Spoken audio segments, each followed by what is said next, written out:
sorry to keep you waiting. We're still waiting for a few more organizations. We will start in about 5 minutes or so. Yeah, thank you. I want to come back and I go there 2 days from now, the same website, go there, everything is the same. Right? How do you make it different? So if there is an automated process of saying, if I go to your website, start searching for something, the website is smart enough to think, what exactly am I looking at? Maybe it reforms that website to tell me, this are the set of information you might want to look at. Right? Because I'm looking for some fixed deposit fund programs probably. Right? So everything associated with fixed deposits, cooperative information, and all that stuff suddenly starts coming in front of me instead of all the other contact me and personal information, banking. I don't need all that. All I'm looking for is personal deposit. So the website is now everything about what I'm looking for. Then I go out, come back a week later to the same website, it recognizes me that, hey, I knew you came here to talk to me a week back. Is there something specific you'd like to know more? That is personalization. Right? That creates a huge impact. Being able to do that on any device, whether it is mobile, whether it is a tablet, or it's a fixed desktop, or a laptop, doesn't matter where, but making more impact, giving him more information relevant to him is what is going to make a difference. Right? So that is the power of combining mobility and social. Now a lot of this, there's huge value in some of these capabilities. At the same time, there are investments all of us have done. Right? We have infrastructure here to run a real business. This is the business that we run today. But we still have these opportunities, and that's where cloud comes in. Right? A lot of cloud, what it gives you is the power of agility. So you don't have to make huge capital investments, but leverage some of those solutions coming off the cloud. Right? On a pay-per-use basis. So trial it, run it, like it, you make money, continue using it, you don't, let it go. Right? So the big thing is all these trends intersecting at the same time, and all of that related to each other. That's what is going to make a big change in this industry. Big data is the other piece. Right? So there's the amount of data that is getting captured out there is so immense, right? So the conversations happening out there on Twitter, on Facebook, right? How can we make it relevant to a conversation that a teller is having with a potential customer? How do we bring all that inside, make it relevant, and have that conversation? Think about it this way: you're a private banking executive, right? Nowadays, you do not see high net worth individuals going to their branch, going to their account executive every week, right? It happens probably once a month or once a quarter. But when it does happen, that private banking executive wants to ensure that he maximizes the interaction that he's having with that customer, right? So what if you say, hey, before she bumps into him in the mall, she looks him up on Facebook, which other countries has been, what has he been talking about, and when he says hello, she's able to relate to him on what he's been thinking, what has he been doing, and suddenly strikes a good conversation. Right? That is personalization. Zero investment, that's personalization. But again, if you bring that insight in a more structured fashion into the organization, pull it into your CRM tool, pull it into your sales engine, and bring it out as business intelligence, it's huge value. Right? So it's again, low cost, leverage that data. Make limited investments, see how you can programmatically structure that information and make more predictable value, business value out of those conversations. So that is the whole gamut of trends that we are seeing out there in the industry. I think our approach is pretty unique in that space. Those trends are applicable to everybody, every vendor, every consumer, right? The difference we have is our breadth of capability from consumer to business. Our understanding of a consumer using Xbox, using the Windows Phone, the new tablet that we'll be using soon, right? So our understanding of the consumer base and our experience in the enterprise space, coupled together with the portfolio of all these solutions, is what positions us as very unique. And this year is huge. Almost every product that you touch and feel from Microsoft is going to be revamped. There's a new Windows, there's a new Office, there's a new Windows Phone, there's a new tablet, there's a new server, there's a new SQL, there's a new CRM. Everything that you touch at Microsoft has been revamped. Right? So look at it as that past. There's a huge trends out there in the industry. You have to monetize those trends. And there's a new complete refresh from a technology and capability perspective. So that's the intersection we are in. And that's probably the last slide that you will see about product. We will not talk product from this point on. Right? But I just wanted to leave with you that this is a great year. Of course, you will meet each and every one of them, but for her. And I'm missing her already. So, they serve most of APAC, right? And which is a huge value for us again, right? So they talk to so many customers across so many countries in this part of the world, bringing us intelligence. We don't need to keep inventing the wheel, right? So the value they bring is that they talk to you, and you have a specific challenge, they probably have heard it from some other customers, and they know how to solve it. You don't have to invent the wheel, and that's what helps us bring these capabilities to action faster. Karuna mentioned about some of these partners. I would really encourage you during the breaks to have a conversation with them. Not one of those vendors out there you are seeing here are, I would say, traditional vendors. They're all unique solution providers, right? So they provide specific business analytics, business intelligence solutions, specific CRM solutions if you're in the financial services industry, digital customer engagement models if you're in a consumer-related industry. So each one of them have specific experience in their space, and they've been part of this, bringing this, expressing this capability to you in the course of it. So please do make time when you have a break to spend some time with them to understand how they can help you. And this is, just wanted to let you know that we are really happy that this is the 20th year for Microsoft here in Malaysia. We are excited. We've been here a long while. We have a couple of offices. We have 200 plus employees in this part of the world. And we made big significant investments as being a good corporate citizen to the country as well. So this is a big year for us as well. And I'm glad to be with us through this period and look forward to the next 20 years. With that, thank you for your time today, and I'll hand the mic over to Sean. Thank you very much. Thank you, Deepak. You guys? Let's look at what are some of the more innovative ways that some of our customers are using to connect to the customer, and why is that important? Right? We talk about the mega trends. Right? This is something that our customers are actually thinking really hard. The ones that are doing well in these areas tends to be actually doing really good in business.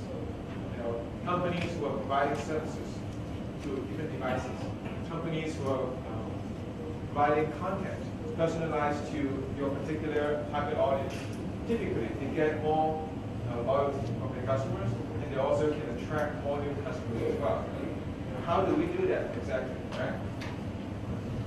And before I actually go into that, right, I also want to talk about a kind of disturbing trend that I've seen, right? So maybe 20 years ago, this is what a cell phone looked like, right? This is what we call a mobile. Big box, people actually carry a handset.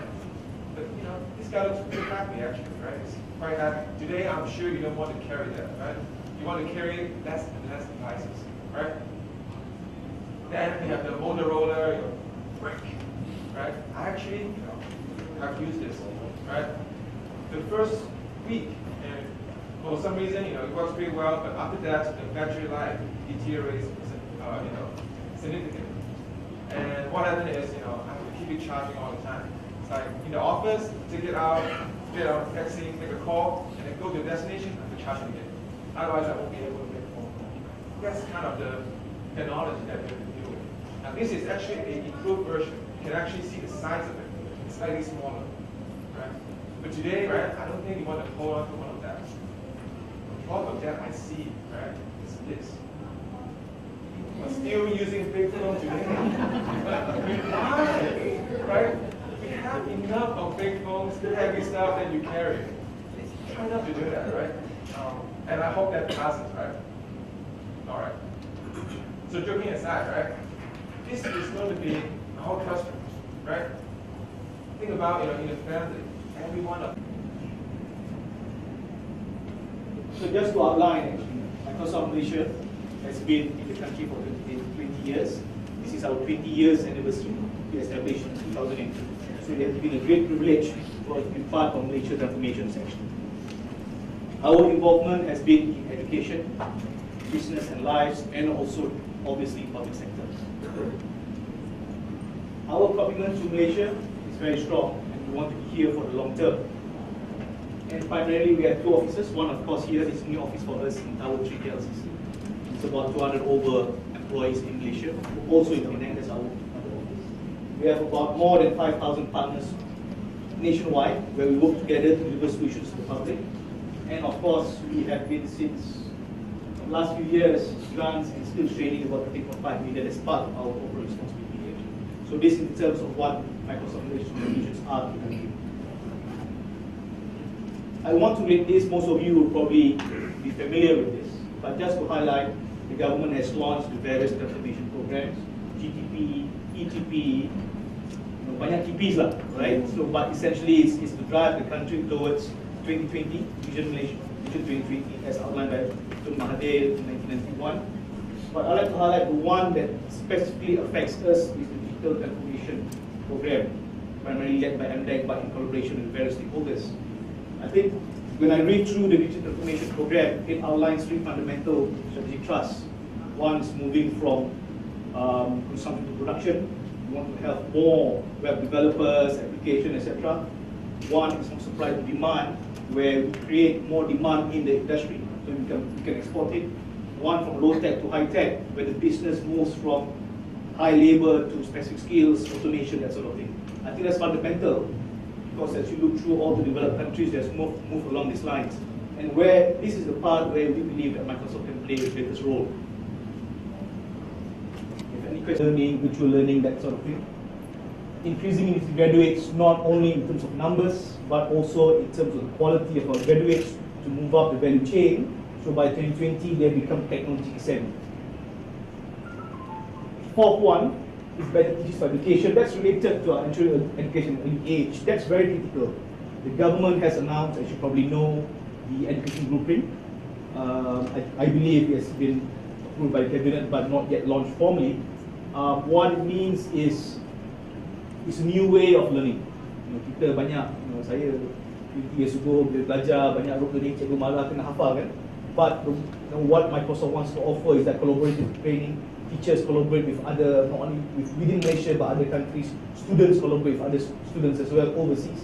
So that's the kind of learning environment that we probably want to actually establish in Malaysia. Actually, the 1.4. The store is actually open 24 hours because the windows are on the street, right? Now you actually allow your customers to go at night when the store is closed and still interact with your partner, right? It's an emotion that you attach to it. They expect, wow, this store is going to bring me something very special, right? And then they will walk in and buy more stuff, right? So that's sample number one, right? I'll show you another one. This one is in Korea.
consider the investment that you put into it. The machine itself is just like a Coke vending machine, right? You install a big screen, you install a set, right? And you provide that content, and people will start interacting, right?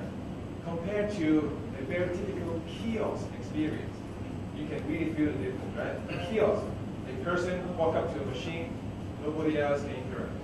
It's a single person, right? And how many single person can you serve in a day? Now, okay, if I'm not into dancing, but I see someone doing it, I'll use my phone, videotape it, post it on Facebook, and say, hey, this guy is pretty cool, right? And all of a sudden, the marketing aspect of it, right, will actually grow exponentially, actually at with minimal cost from the company standpoint, right? So these are very interesting ways, where some of our customers are using this technology. And the same technology, right, is being used in healthcare, it's being used in convenience stores, it's actually being used in many areas. So what I want to do is actually show you a demo of one that we have installed here. So, this particular version of software is created by one of our partners, and it's been installed in 19 Bloomingdale stores. So this is a virtual dressing room. I actually have a tie with me, but there is a reason I didn't bring a tie, because I want to try something virtual, right? So, correct. Find out which color is the lighter, not red. That actually looks really good, right? Think about this, right? The device really knows my skeletal structure. It knows where my head is, where my neck is, right? That's why it's tracing the tie on my neck. And the cool thing is, if I walk up, you actually expand in size. If I walk back, you actually shrink, right? So it's always proportional, right? So, let's try something else. Maybe another different time. This one actually looks really good. No, not bad, right? And you can actually provide different color options for your customer to choose, right? Now imagine this is actually in the store, right? When I was trying on these things, right?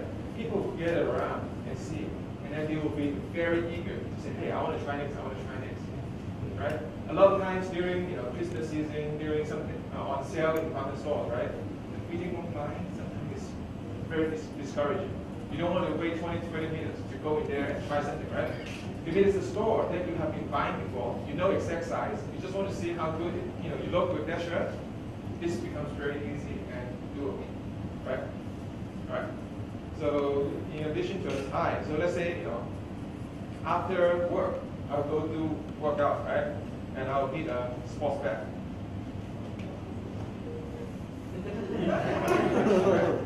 So again, it knows where my hand is, right? And place it correctly. And the thing is, I'm not a left-handed person. I usually carry stuff with my right hand, right? So what I do is I'll pass it. It's on my shoulders. I'll pick up. It's on my right hand. I can also put it on my shoulder. Right? It's very interesting, right? And again, right? The cost of developing the software is none other than the developer cost. The device again is $400, very cheap. And the computer, the platform is free. Microsoft will provide a platform for our partners and customers to do these things. And that's why we can actually make something very, very interesting. Yesterday, the crowd actually made a special request. And you guys didn't make one, but I'll do the same for you, just to be fair.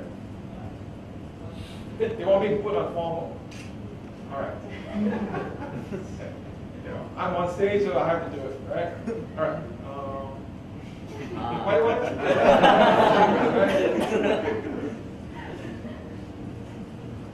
But again, right? What I want to point out is it is the imagination, right?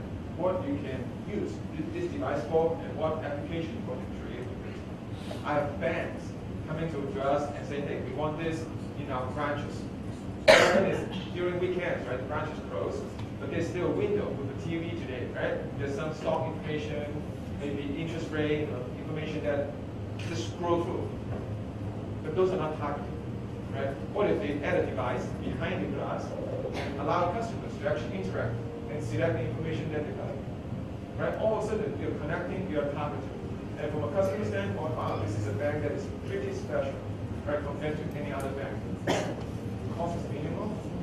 The limitation is all in your imagination. All right. Let me shut this down.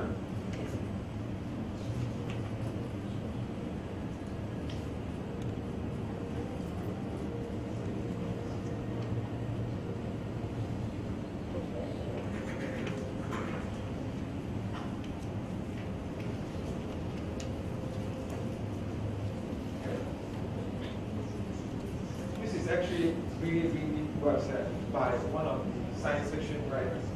This is a British guy. Any sufficiently advanced knowledge is indistinguishable from management. Right?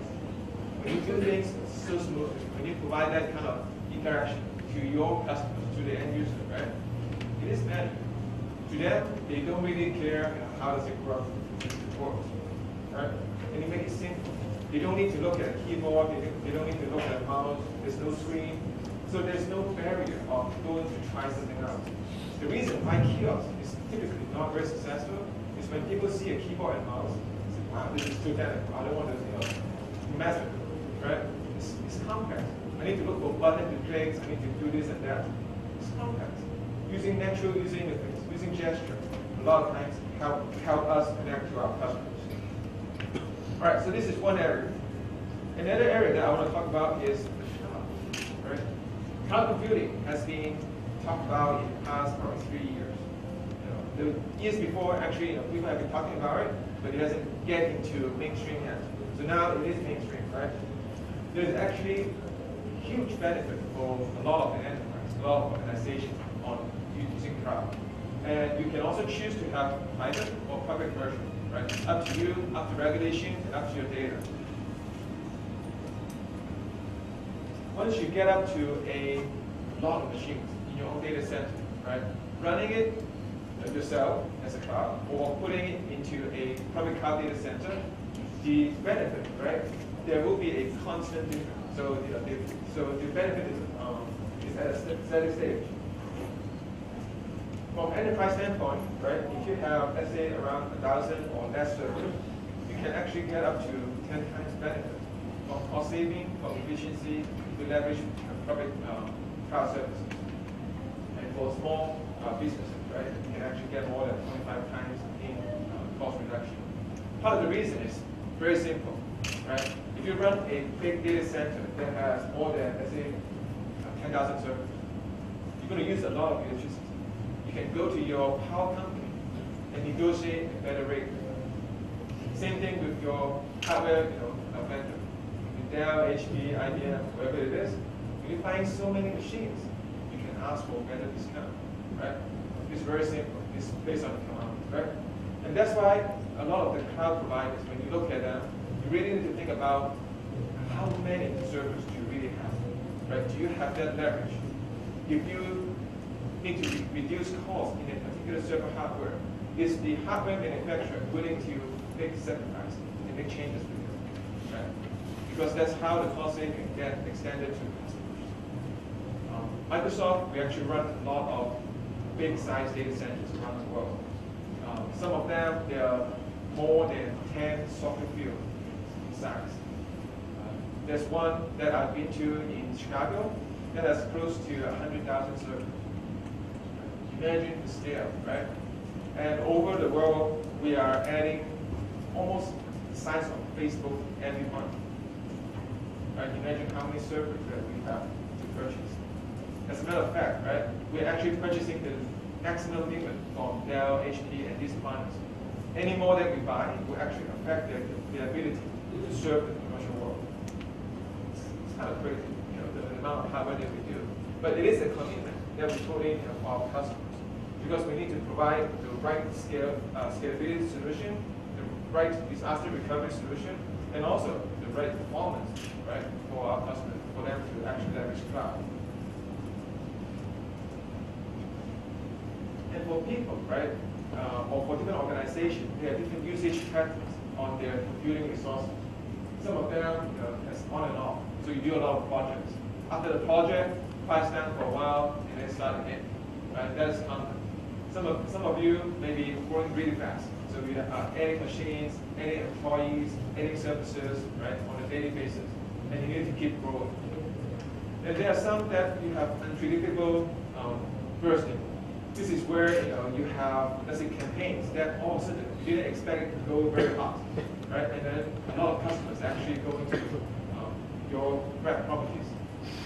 And then you have predictable, and you also compete 24/7, right? For people who have this kind of usage pattern, right, you can save maybe 20 to 30% by moving into cloud, by consolidating resources and be able to move workload dynamically across different hosts. Right? The more busier the host is, the more requirement from performance for your application, then you can consider moving the workload onto more powerful machines. Right? And for people who actually run at kind of low utilization, but there are some peaks throughout the year, you can actually save up to 60 to 80%. It's actually a very sizable reduction of cost. Some of these scenarios you will actually get to see in the later sessions, right? But I just want to point out, right? By thinking about cloud, and it doesn't have to be public cloud, it could be private, right? You can actually save your organization a lot of cost. Right? And with that, you need to also think about the different options when you choose to host your applications, right? You want to host it on physical machines. Maybe you have some very, very hardware demanding software.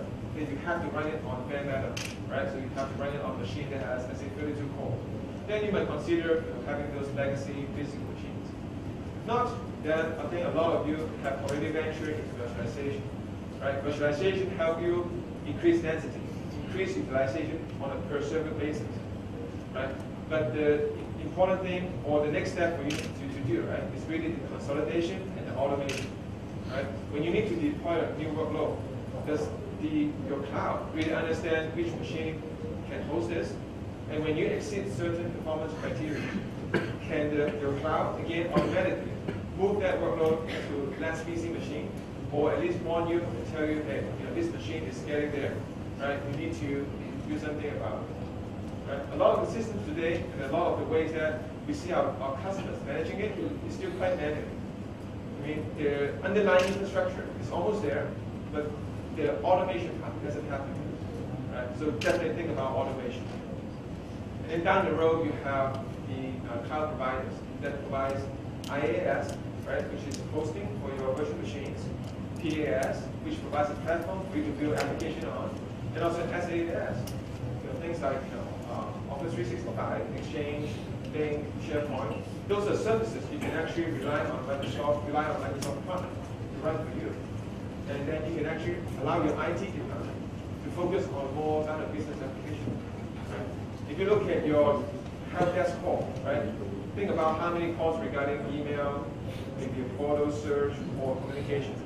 Right? If you have a lot of those, think about and why don't you let someone else take care of it while IT focus more on other business and add more value to the organization.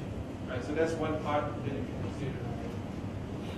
And also, right, there will be a period of time where you will maybe venture into public cloud, but you still have a lot of things in your own public cloud. That's when you need to consider a hybrid cloud environment. Right? For that, you need to think about how many things are common. Right? You don't want a separate, let's say, management framework for private and a completely separate one for public. That will make your IT job a lot more tough than it has to be. Same thing with the OS, same thing with a lot of the APIs, the scripts, the automation that you run, right? Think about how you can actually tie those two together. Untuk kita sistem dalaman di tempat saya dan sebagainya, applied library, online library, dan di situ sekarang kita laksanakan kerja rumah. Ada pegawai dia kerja rumah, dia tak datang office, dia guna ni rumah. Kemudian ada kawasan di tinggi bandar yang tak ada jabat, kita klik rumah sebagai jabat, mana rumah tu tersewa, DPP tu duduk tinggal situ, itu jabat dia seorang. Jadi polis pergi hantar ke rumah dia. Jadi kalau dia wujud office ni kena ada berani dia tu. Semua ni melalui online dan off office. Sekarang office kita duduk bangunan kita ni ada kita nasi cantik nasi rawat Microsoft. Kita tengok dia kena cara ni, ada bilik, ada ruang, ada cafeteria, kerja di mana boleh. Itu konsep ni buat saya.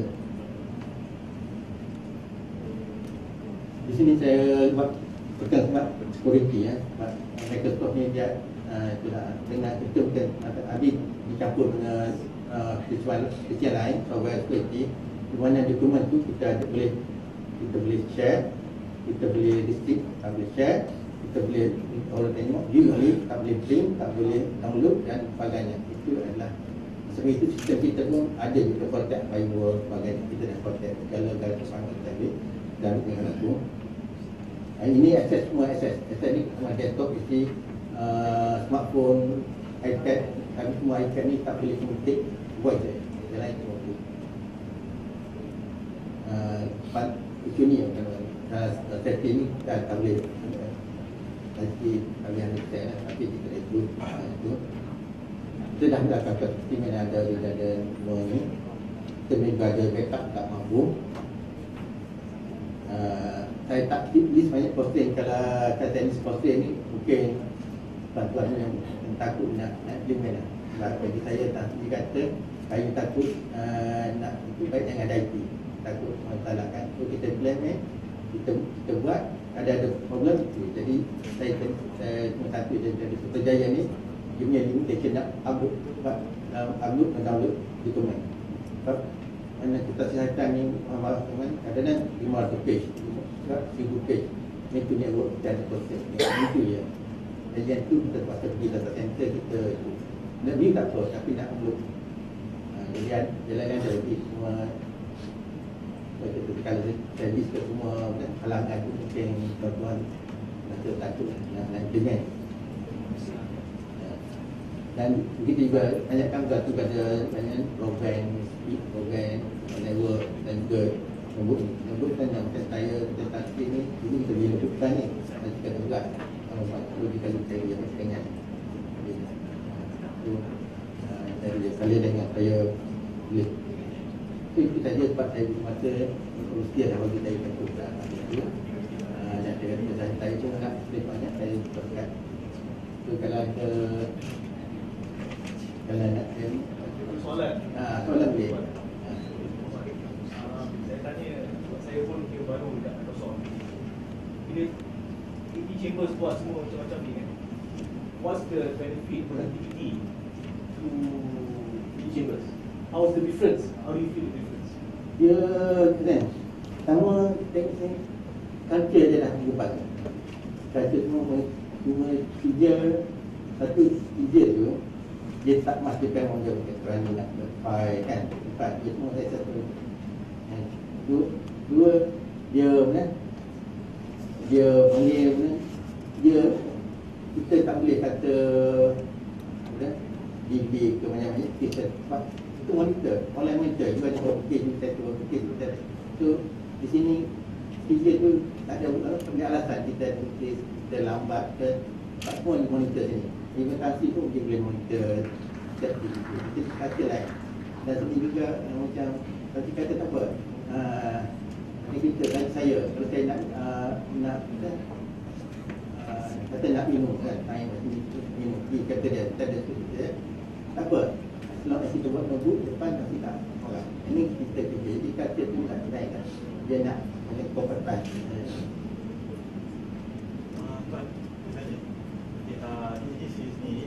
Macam mana di sini buat change of management, maksudnya pertukaran budaya tu kepada yang lebih yang sekarang ni lah, yang sekarang ni edisi guna pakai. Budaya sebenarnya tu dia saya tengok ni dengan komitmen saya.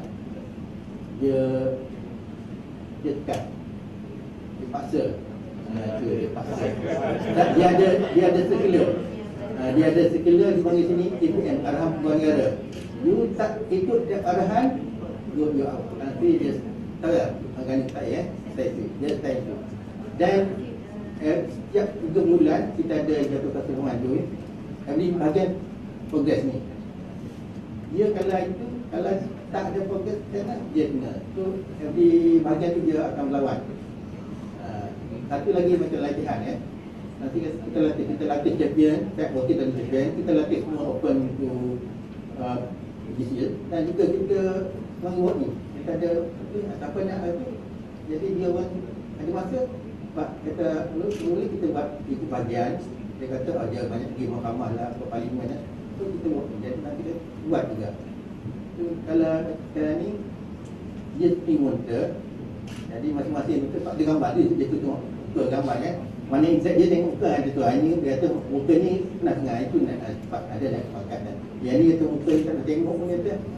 Jadi atas ni. Saya itulah saya nak kalau atas tu kuat-kuat lah. Kena number 1 juga. Nombor atas kuat-kuat lah. Kalau sini pun macam saya macam beli ni, rasa mungkin ada. Projek ni pun mungkin ada. Okey, tasik kata kerek hari tu saya tu dapat beli. Jadi sokongan kan. Jadi saya dia ada jawapannya. Kita itu pun mampu dah buat bangun unify foundation kan. Saya pun rasa dah tengok akan tahu lah sama ada kan. Okey, ada lagi? Saya rasa mungkin yang CEO ni menggunakan platform SharePoint Siapa? So saya nak tahu sama ada IT team sendiri yang develop tu ataupun vendor. Kita IT team berapa banyak pegawai IT di Terengganu? ya. Kita sebenarnya kita macam IT team ni kalau satu jabatan tu ada 39 orang technician jadi kita joint venture. Dan folder kita buat kita homepage ni design tu kita bagi design vendor buat, tapi folder tu kita folder dan macam setiap bahagian pun kita ada champion, dia klik di folder jadi ikut sesuai keperluan dia. Jadi tak ada lagi terpaksa ini folder ikut pendesak dia more open pandangan mudah, jadi dia pendapatan dia naik. Jadi kita latih 3 folder, kita dah bagi template dia buat dan IT pun dia buat join dengan kita yang dengan kontraktor. Tidak kata ada kita mesti kalau design tu kita bagi design dia kata dia bagi design ni, tapi dia nak sedikit color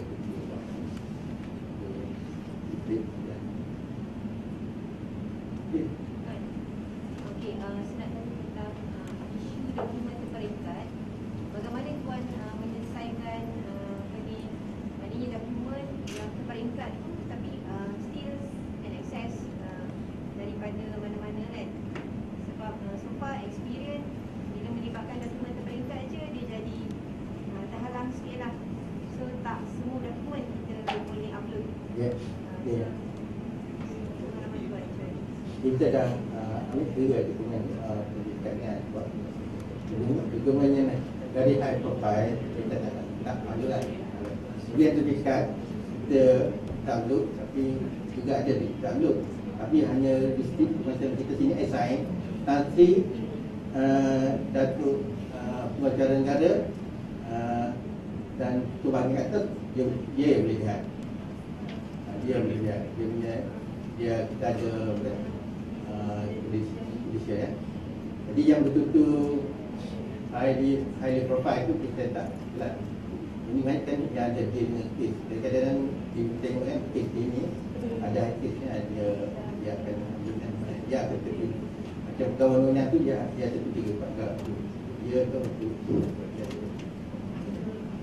kita teknikal kita adalah profile data maklumat yang terpikat tapi berhubungan dia akan terpilih di mana dia ada yang data dia. Jadi Any other questions?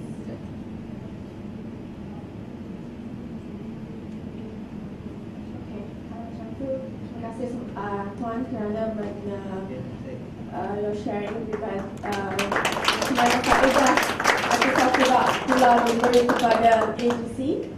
Ladies and gentlemen, I will now go for a short break. Please do not forget to visit our partner booth situated outside. We also have a couple of Windows 8 machines at the foyer area, so do play around with them and find out what our cool apps are. We also have an Azure activation booth, so should you already have an account or you want to create an account, please visit that booth as well. In addition, we also have the Connect.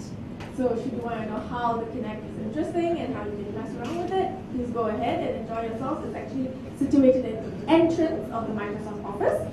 We will be out for a 10-minute break. and we will see you back again in this hall in 10 minutes time. Because we will be merging both the rooms together, so appreciate it. You can take all your belongings with you when you go out for the break as well. Thank you, and I'll see you all back in 10 minutes. Thank you.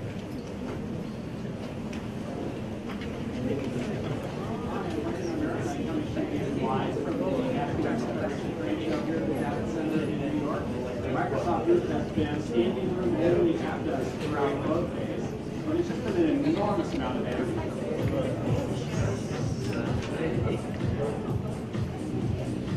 My name is David Dobson.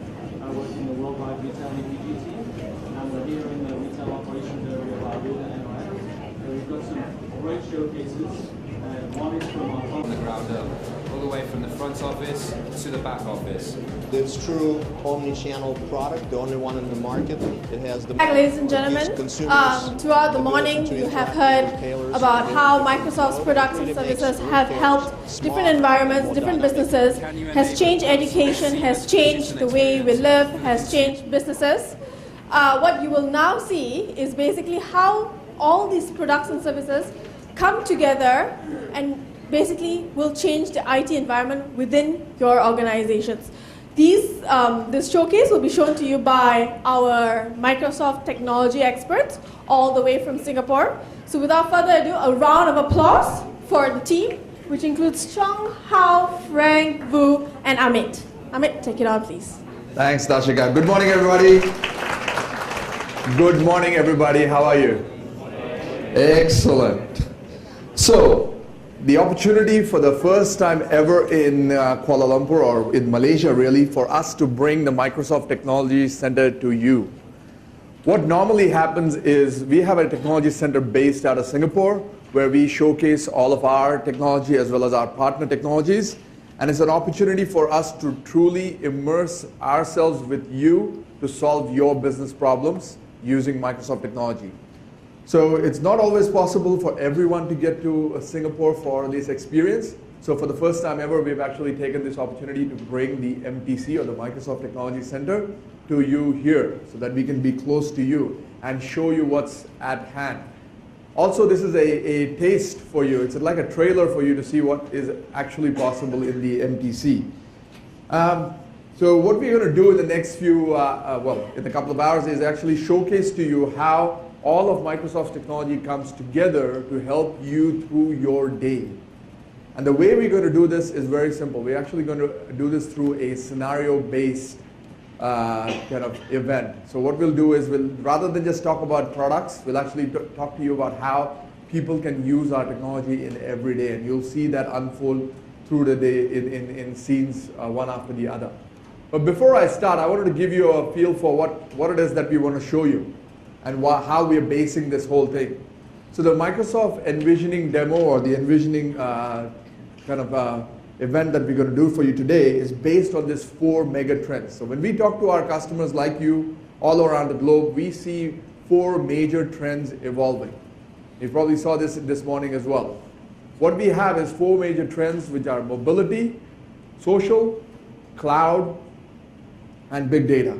And first time ever in the history of computing and in the history of actual business using technology, 4 major trends are happening simultaneously, and they're also interconnected. In the past, we've had trends like mainframe computing. We've had trends like client-server computing. But they've been isolated, and they've had their own ways of doing things. But for the first time, we're actually seeing 4 things happening at the same time. And all 4 things are affecting the way we do business, the way we interact with business. Think about this. All of us carry more than one device. Yes? More than one device? We have mobile devices, we have laptops, desktops, all sorts of devices, multiple devices. So we have mobility, and we are expecting to work from anywhere. We are expecting to work from our homes, from internet kiosks, from cafes, from airports, from everywhere. So mobility is a huge trend, which also creates a trend of having to connect with people. So which is where we are connecting via multiple networks with our colleagues, with our customers, with the people we care about. So connection has to happen, which also means because we are on more mobile devices and are connected, we are using applications all the time. More applications have been developed now and downloaded now than ever before. which means that we need to have an environment which is always on. So the back-end infrastructure that feeds these applications that run on these devices need to be on all the time. And the only way we're going to make that possible is through a highly available, always on, scalable cloud infrastructure. So that's where cloud gets connected into this world. We need to make sure that we have the capacity, we have the availability, we have the reliability of the back-end infrastructure that supports the application that connect us on the devices we like to run. And because now there are more people using computing and more people creating data, guess what's happening? There's a lot more of it. So big data is a huge deal in terms of aggregating all that information, putting it all together, and making use of that data for your business outcomes. So if you think about it, for the first time ever, these things are coming together unlike ever before. So what I want to do is, in the next few, what we're going to do in this whole day today is go through 4 scenarios where we'll see how all of these mega trends actually come together. In the first trend, we are actually going to see, well, the idea behind all of this is to make sure that you are more productive on the devices that you use, yet secure. We want to make sure that security is paramount. So throughout the day, you will actually see how we are using Microsoft technologies to make sure that the corporate data is secure. And that actually becomes quite an important thing to remember when we are talking about multiple devices and managing those devices, data, and applications on these multiple devices. And we'll see how that happens as well. And obviously, we want to do more with less. I'm yet to meet a customer who says, I want to pay more to do less. Yes? We don't have one in Malaysia either. Excellent. So let's start with scene 1. Scene 1, we're going to show you how we're going to use IT service management. So we have Frank Yang here. He's our IT manager. Round of applause for Frank. Welcome, Frank. And he's going to be joined on stage by his VP of Marketing, Hao Lu. Hao, welcome, Hao. Hi, Hao. Hao's not very happy. Can you see he's not very happy? You know why he's not very happy? He's lost his phone. He's lost his... I think he was partying too much last night, Hao. Come on. No, I know it's not good for you, but we need to get the show on the road, so come. Good morning, everyone. Good morning. Good morning, Hao. How are you today? Usually I would tell people I'm super excited, but unfortunately not today. Okay? So I hope that you're not excited. But after we show you the stuff, you'll be excited. So I had a tough day yesterday, not because I went out drinking, but I was working really hard at a customer site.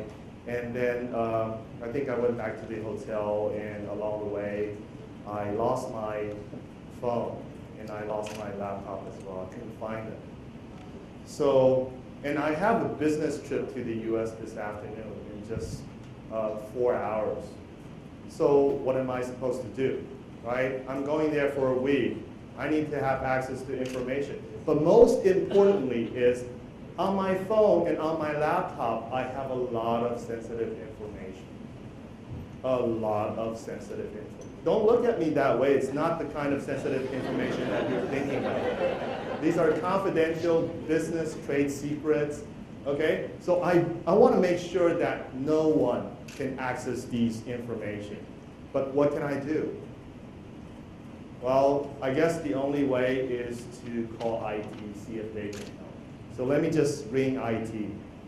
So let me just find a phone here. Welcome to Southridge Tech Support. I will connect you to an engineer shortly. For hardware issues, say hardware or press 1. To report lost asset, say lost asset or press 0. Lost asset. If you are reporting a lost company-issued mobile phone, say phone or press 1. If you are reporting a lost company-issued laptop, say laptop or press 2. If you lost everything, say everything or press 0. I lost everything. Hi, I'm Frank Yang. I'm IT manager of Southridge. Today I received a call from Hao Lu. I can see why he called me. Probably there's something happens. Hi, Hao. Yeah, hi, Frank. Hey, based on my IVR record, you lose everything. Again? Yeah, this is the 4th time this week. Okay. Okay, based on our standard service protocol, I need to ask several questions. Okay. Did you use the phone to receive your company email? Of course, why would I call you? Right, I'm Okay. asking you to solve that problem. Okay, let me check my system, which phone you lost. See How do you know which phone I lost? I need to check how many phones you have first. Because Okay. you have not only one device. You With know all our- these? With our cloud service tools, Windows Intune, I can see all the devices you use. Really? Not only you, everyone uses. Okay, so how many phones do I have? I think it's more than 10. How many you lost? Hey, why you have the iPad there? I think I found it on the street, so I just started using it. Okay. Also, I can check with my management policy. This is our mobile management policy here. With those policy I set,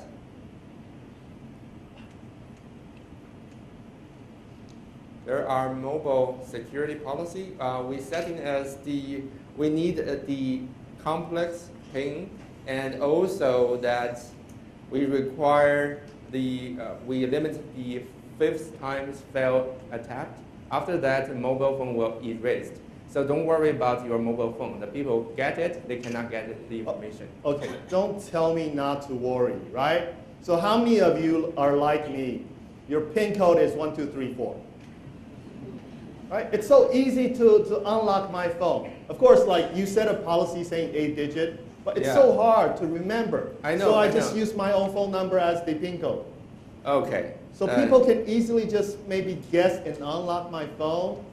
Right? So what am I going to do? Hey, anyone see my phone? Has anyone seen my phone?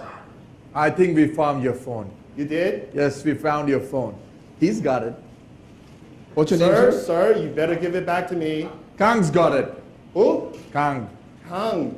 He's No, got no, it. No, no, no, no, no, no. I don't know how he found it, but he's got it. Okay, okay. Let's have a look what's going on.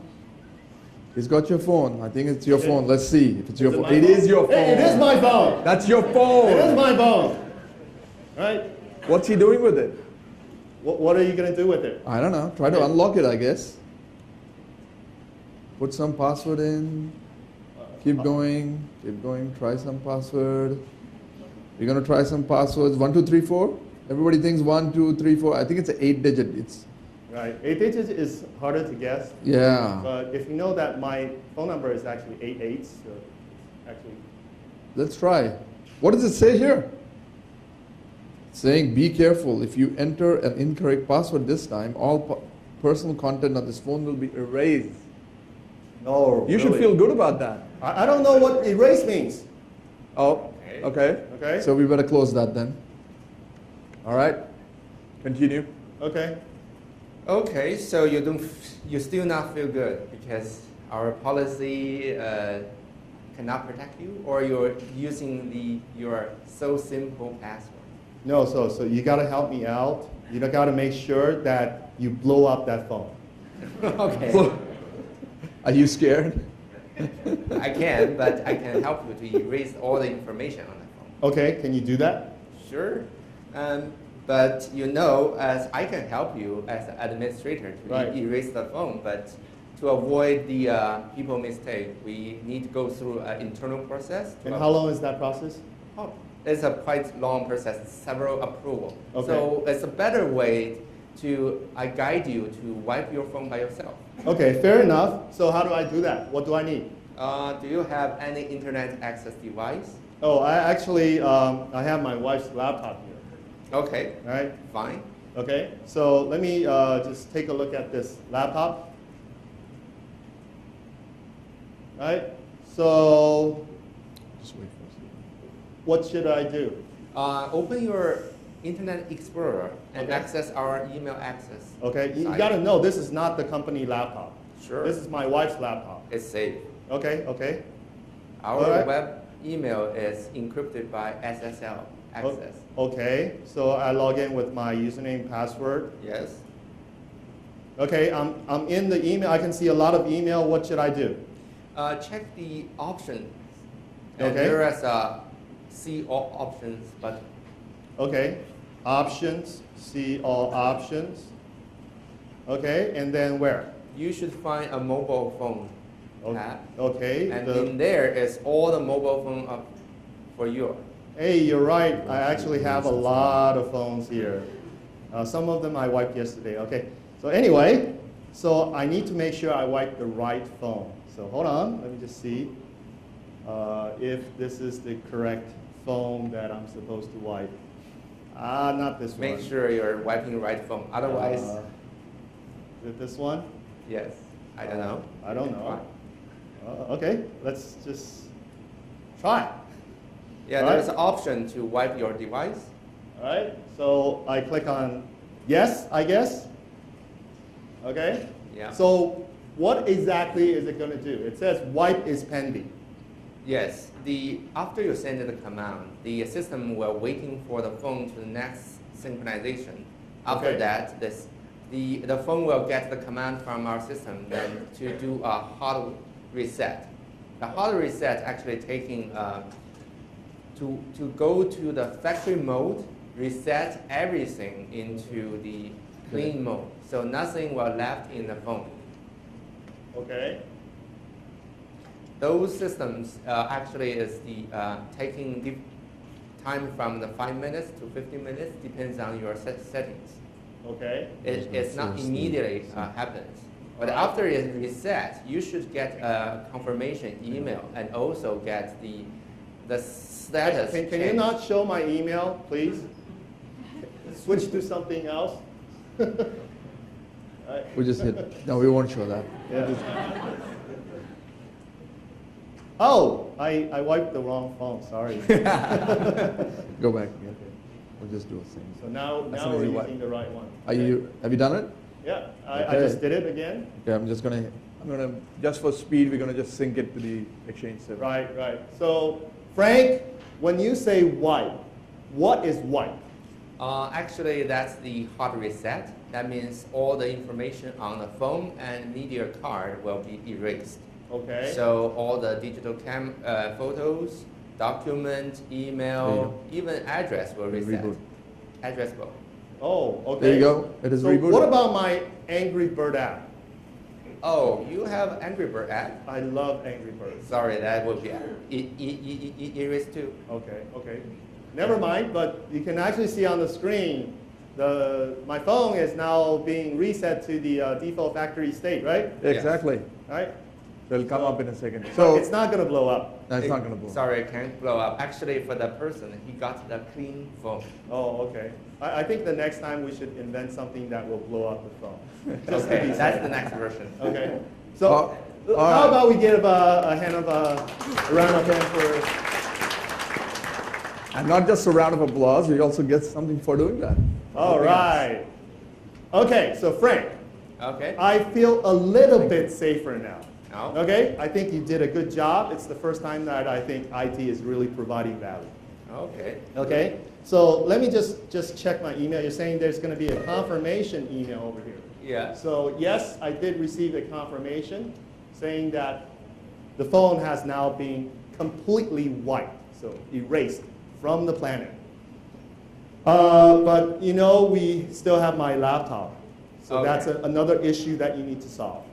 Okay, let me check your laptop. How do you check my laptop? My laptop is gone. I know. I know your laptop is gone, but I need to check our asset record, right? Based on my record, I can see all the laptop PC in my systems. So you know that how many PCs we have in the company? Of course, every details, even more than that, I can get when we purchase it, Okay. and when is the service will expire. But I'm not asking you to look at those information. I'm thinking about my confidential information on my laptop. They're actually at risk.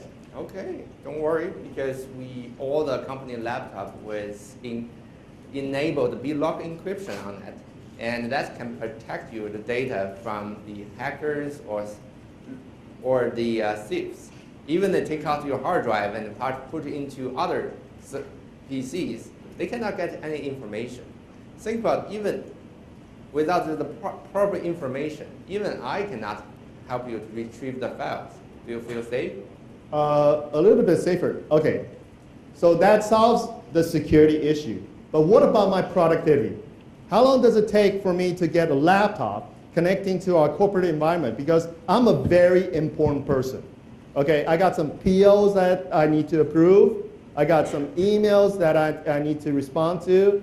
And I'm flying off to US this afternoon for a week visiting customers. So how long can you get me a corporate laptop with everything I need? If the corporate laptop, we need to go through the purchasing process. That will take 2 weeks to 1 month. Are you kidding me? I cannot make it faster if the vendor can make it faster. So there is an alternative solution for you. Okay. Do you still have the company issues Windows Go device? That's the USB thumb drive we gave it to you last December. Oh, I thought it's a Christmas gift. No, it's not Christmas gift. It's the USB device we want to enable our employee can be more productivity when they on trip. So you can use it, plug into any laptop, and make that laptop become your working station. Okay, so plug into my wife's laptop. Okay, this is my wife's laptop, you know. You cannot do anything with it. Otherwise, she's going to kill me. I know she has more control on you at home. Okay, okay. Sure. All right, so what should I do? I see a password prompt, but what should I do? Just reboot it into the USB thumb drive. Reboot. Okay, so you're not going to hack my wife's laptop? No way. No? Okay. So a simple reboot. Simple reboot. Okay, I'm doing the reboot now. So explain to me what's going to happen. When they reboot, the system can check go through the BitLocker encryption. Then you need to input your password again and make sure that is your USB thumb drive. Okay. And the system loaded will become your workstation, and system will also establish the connection from your laptop with our corporate environment. So you can use everything as you're sitting in the office. Okay, I actually see a BitLocker password prompt. So let me just key in my password. Yes, exactly the same password you have. Okay. You remember this is a BitLocker, so same as your laptop hard drive, all the USB thumb drive will be encrypted. Okay. So I assume you probably have some USB thumb drive lost yesterday in your briefcase. Yeah.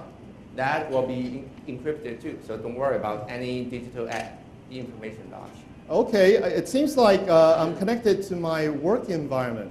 How strange is that? Let me just see if I can use my corporate password to log in. It's really strange. This is my wife's laptop. Yes. And now it's actually becoming my work machine. That's the things, because the Windows Go is a fully management environment. So we use it as a corporate asset, and then we immediately turn on the direct access, which will build the connection between your laptop and our corporate network. So you even can use any application, like the Link or SharePoint. Yeah, Link is installed. That's amazing. Let me just try to see if I can access our intranet environment. Hey, you know, it works. Everything should work. And I have all my bookmark here as well. Of course, that's synchronized with your laptop. So wherever you go, all the data and your information go with you. Oh, that's amazing. So this is called what? Windows to Go. So it looks like I'm back in business. So before I go to the airport, I think I just need to do some work here. But the strange thing is I'm just connected to my home network. How can I access my intranet environment? I haven't even VPN in yet. You don't need, because the Windows to Go environment detect that their internet access is established. Then they will build the secure terminal from your laptop to the corporate environment. You don't realize that's set up, but you can use your applications. Okay, I don't understand a thing you're saying, but okay, I like just it. Use it. Okay. Safe. Okay, so I think I'm back in business. Thank you a lot. Thank you very much, Frank. Hey, do you think about the any information if you unplug Oh, okay. the USB thumb drive, what's going to happen? Okay. So what's going to happen when I unplug this? Yes. Okay, let me try this. Let me just play a video. Microsoft and Bloomingdale's are getting together here at Fashion. All right. You can try unplug it right now. Unplug it right now? Yes. Technology. Oh, okay. Okay. So, the system actually paused. It suspends that entire system. Yes, and after 60 seconds, they will shut down the system. Okay, For it won't security, blow up, right? It won't. But Okay. you plug in, they will continue. Okay, let me just plug it in back again. Bloomingdale's work with Microsoft. Oh and yeah, Facecake to that's include amazing. swivel So virtual it's dressing keeping room all my technology data Windows intact. 10. And Unique collaboration. sorry. And all I can see is this USB drive. So the original C drive on my wife's laptop is now gone. So Not gone. Just based on policy, you cannot access okay. it So to save our environment. right. So I won't get confused. Saving into the wrong drive. No way. Then moving forward, I can still access it from my corporate PC. Yes, actually, when you unplug the USB drive and reboot, that's turned back to your wife's laptop. Very good. Very good. Thank you, Frank. Happy to help. Right.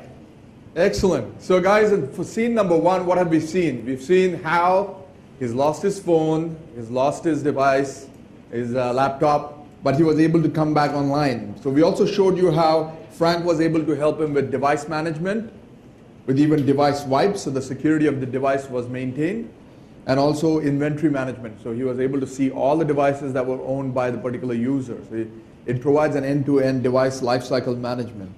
We were also then able to do the wipe of the device, okay? And furthermore, because he had lost his laptop, the only way he was going to get back productive real quick was through a capability of Windows 8 Enterprise Edition called Windows to Go.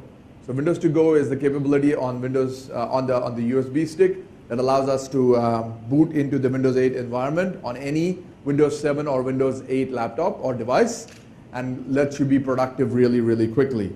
So Windows to Go can be used in many scenarios where you're working from home, or if you've got an off-site temporary worker who needs to work on a particular project or whatever, and they can bring their own device and they can start being more effective right from the get-go. So before we move to scene number 2, I want to ask a question, and there's a prize for the answer. So raise your hands and we can give you that prize. What was the technology that allowed how to be ensured that his data on that USB stick was secure? What was the technology that he was using? Yes, sir. BitLocker, absolutely. So you get a Mation USB 3 key that will enable you to also do Windows to Go. With BitLocker, yes. With BitLocker can be enabled on that device as well. So let's look at this now. Let's look at scene number 2. Now that Hao is working and he's up and running, he needs to be more productive. So he needs to actually do some work and move forward with the business of Southridge. So they want to be able to utilize the information that they already have available and actually collaborate with each other in an easy manner that suits them. So you will see how they start collaborating with each other. So what I want to do is actually introduce you to Vu Lei. Vu Lei is in the office. He is a remote worker. So like most of your organizations, Southridge is also a geographically dispersed organization. So they may be in a different city, maybe in a different office.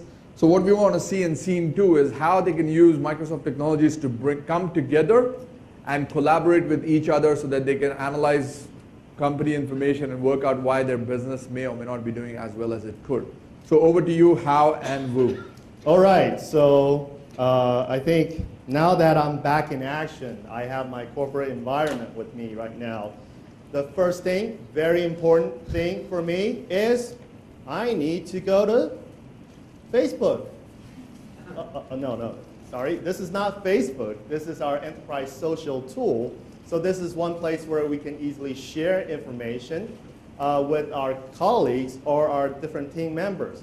So I'm going to let some of my team members know that I will be traveling to US so I can use hashtag, I can use @mention. So these are the combination of your Twitter feature and your familiar Facebook mention feature. So I'm going with Alex, and all I need to do is to do a post.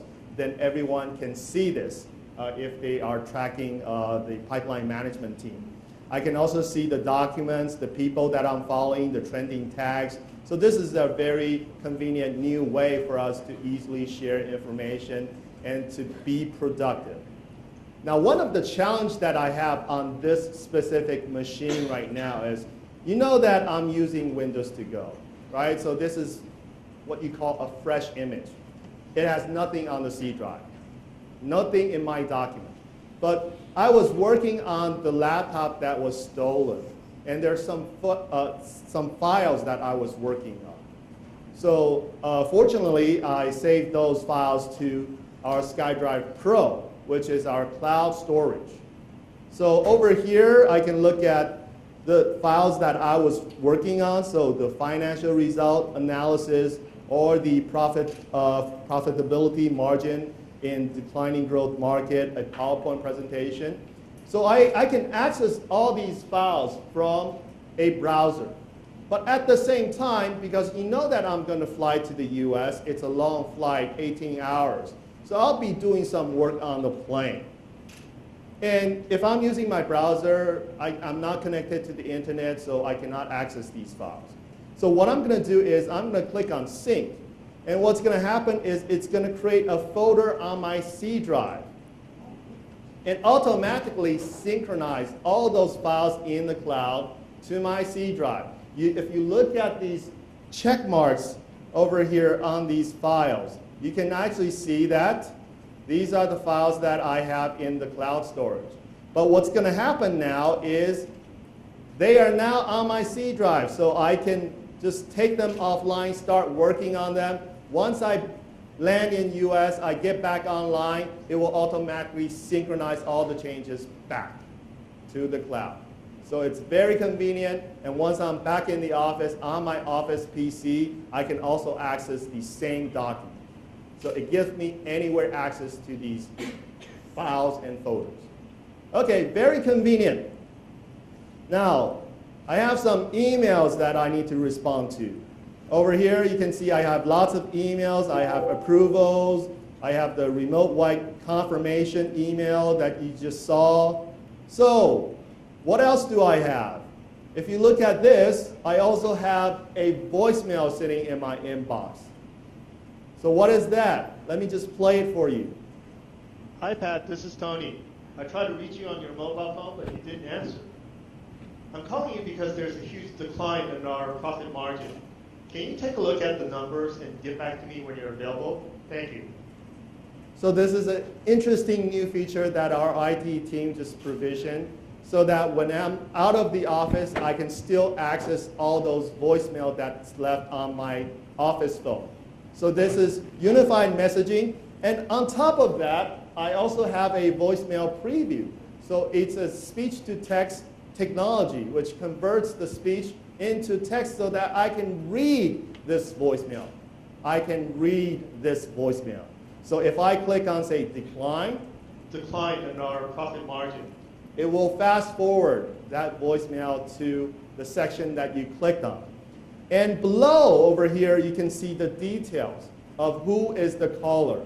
How do I get back to this person?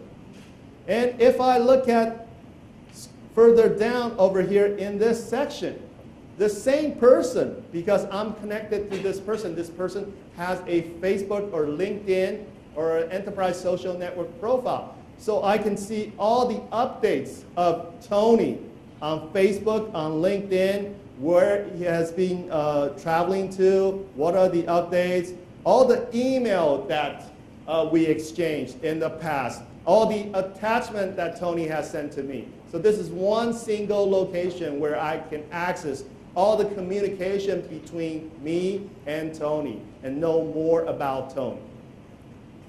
All right, so going back to the other emails, I have POs that I need to approve. I have an email from Ken telling me that, hey, there's a decline in our Q3 financial report. Our profit margin has declined for the third consecutive quarter. To me, as the VP, that is big. I need to make sure I have a correction of error so that I can present to the board. So I guess I'll need to take some action on the plane. I need to work on something. So let me just see if I can forward this email to Lou, because I don't really do the work. I delegate my work to my direct report. But when I'm doing this, you can actually say that it says I cannot perform this action. What I did is I wanted to forward this. I wanted to forward this email. And why cannot forward this email? If you look closely over here, it says this is confidential read only. So it means that this email is being protected by rights management. So what is rights management? Let's just look at what are my permissions. Because our Q3 financial result has not been released yet. So when I'm working with the finance people, they want to make sure that these kind of information do not leak out, because that would create an impact on our stock price. So this is, in our term, we call it data loss prevention or data leak prevention. So when Ken sent this email to me, he actually encrypted this email. And he only gave me the right to do open email, so view it, and to reply to him. But I cannot do copy-paste. I cannot forward this email. I cannot even do a print screen and send it to someone else. The only two ways I can do it is I need to retype everything in this email, or I need to take a camera and take snapshots of the screen. Right? So this is something, it's something that I'll need to look into.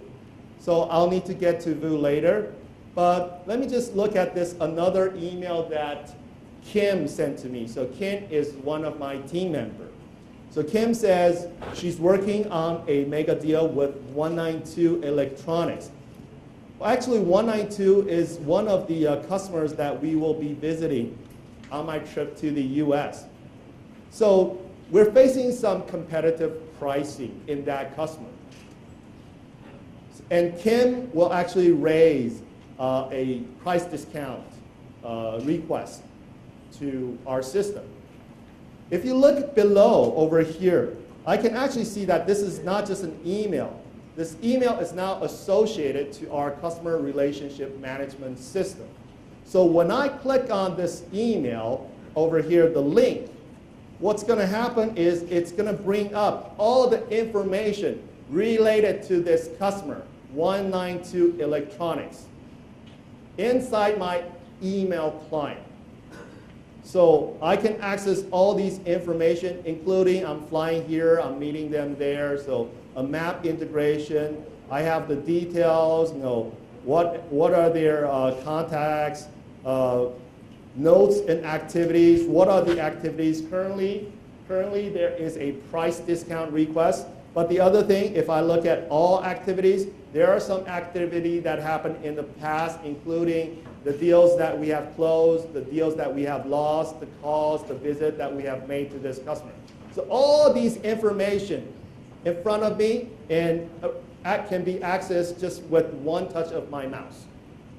So I have a 360-degree view of this specific customer before I visit them.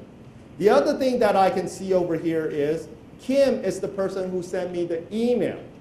And I have Kim's presence information embedded over here because she is one of the team members for this customer. She's part of the accounting. So I can easily over here hover over, I can start an IM, I can call Kim before I leave, I can send an email, or I can start a video conference with Kim. All right, so the next thing that I need to do is before I pass this job, delegate this job to Vu, I need to find more information. So let me just quickly do a search on our company portal. So you can see that the result, search result, has been quickly returned to me. So I need to filter because there's a lot of information sitting on our shared drive in our CRM system. And this is one single location where I can search for information. I can further filter the search result based on research areas, based on the company that's related, based on the modified date or the author. I can also filter this based on the file type. So over here, I just clicked on file type. I'm looking for a presentation file, so it's a Microsoft PowerPoint presentation. And over here, you can actually see that over here, this file over here, it has 5 duplicates. And over here, this file, we can actually preview the entire PowerPoint presentation inside my browser, so I don't have to spend time downloading that PowerPoint. I can see if this is the one that I'm looking for. I think this is the one, so let me just take a closer look. So I'll just view in browser. So still, I'm not downloading this PowerPoint. I'm letting it display inside my browser. I think this is the one that I'm looking for. So I think I'm going to go back and send an email to Vu and tell him what are the things that he needs to do to help fix my issue. All right, so I typed in Vu's name. But you know what? Instead of sending him an email, once I type in Vu's name, I actually see that presence integration again. So I can expand this. And let me just show you over here. It tells me that Vu is currently available. He has webcam. He is a product manager, and his responsibility is this. He is free until 2:30, which means he has nothing to do right now. Right? So I need to give him a lot of work. So this is his email address. This is his work number. This is a link to his Facebook page, his SharePoint page. All these things I have. So what I'm going to do is I am going to send an IM to Vu first. So Vu, you are free. I know. Oh, joy. This is my boss, huh? More work.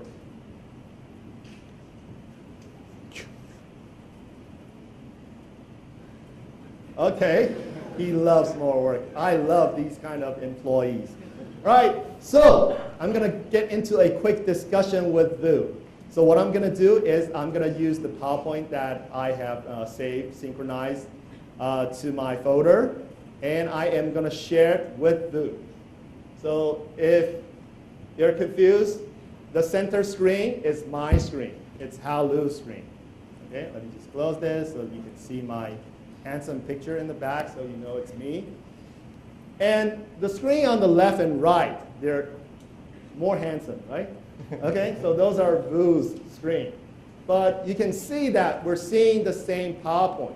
In the past, what we do in terms of collaboration and discussion when we're not physically located in the same building is we have to send this file over to that person using email attachment. And then the next thing we do is we ask them to move to slide number 4, look at the lower left corner, pay attention to the third line, that little number over there. And he doesn't know what I'm talking about. But over here, what I can do is I can just advance this slide. So while I'm advancing the slide, he'll see the same thing, the exact same slide that I'm seeing. Okay? Vu, can you see me? Yes, I can see you. No, you cannot, because I haven't started my video yet. So let me just, with one more click, what I'm going to do is I am going to move this into a video conference. So remember, one click into instant message, one click, start sharing file, one click, we go into a full video conferencing experience. So I'm sharing my video right now, and what Vu needs to do is show me your handsome face, man. All right? Okay, so Vu? Yes, sir. Okay, we have a problem. Oh. Okay, you know what the problem is? I think I do, but you're the boss. Why don't you tell me? All right, the problem is the yellow line. You see that yellow line? You see this yellow line? You're not colorblind, right? Yes, sir. I see. You see this, right? Down. So yes, I'm pointing to this. Yes. All right? So you know where it's supposed to be. Go down? It's supposed to be like this. So we have a huge issue over here. Okay. And it's your fault. It's always my fault. Yes. So you have to find a way to fix it. I need to present this to the board. Right. Okay. Right? Yes. Okay? You know what? I've noticed this problem already. I've already done some work. Aren't you proud of me? Okay. So you're going to show me some stuff? I can show you. But hold on. Okay? You know, in a corporate environment, corporate politics is very important. So these kind of situations, as a manager, I know what to do. I need to get other team involved. So when it fails, they're to blame. Okay, anyway, I need to get Kim involved. So what I'm going to do is I'm going to drag Kim into this meeting. I'm literally going to drag Kim into this meeting. So pay attention closely to me. With my mouse, I'm going to drag him into this meeting, just like that. And I've started a multi-party video conferencing session. All right? So Kim has now been invited to this meeting. At the same time, I need to get my boss involved so that he knows all these work they are done by me. Okay? So these are my credits. Okay? So let me just drag in my boss as well. My boss is actually on leave, on vacation. So I'm going to call his number. So he's not in front of his PC. And in just a couple of seconds, you can actually hear a phone ringing. Okay? So now we have 3 people using their PC to join us. And we have 1 person using a phone, a traditional phone. I don't know where you find one of these old phones. All right. Hello.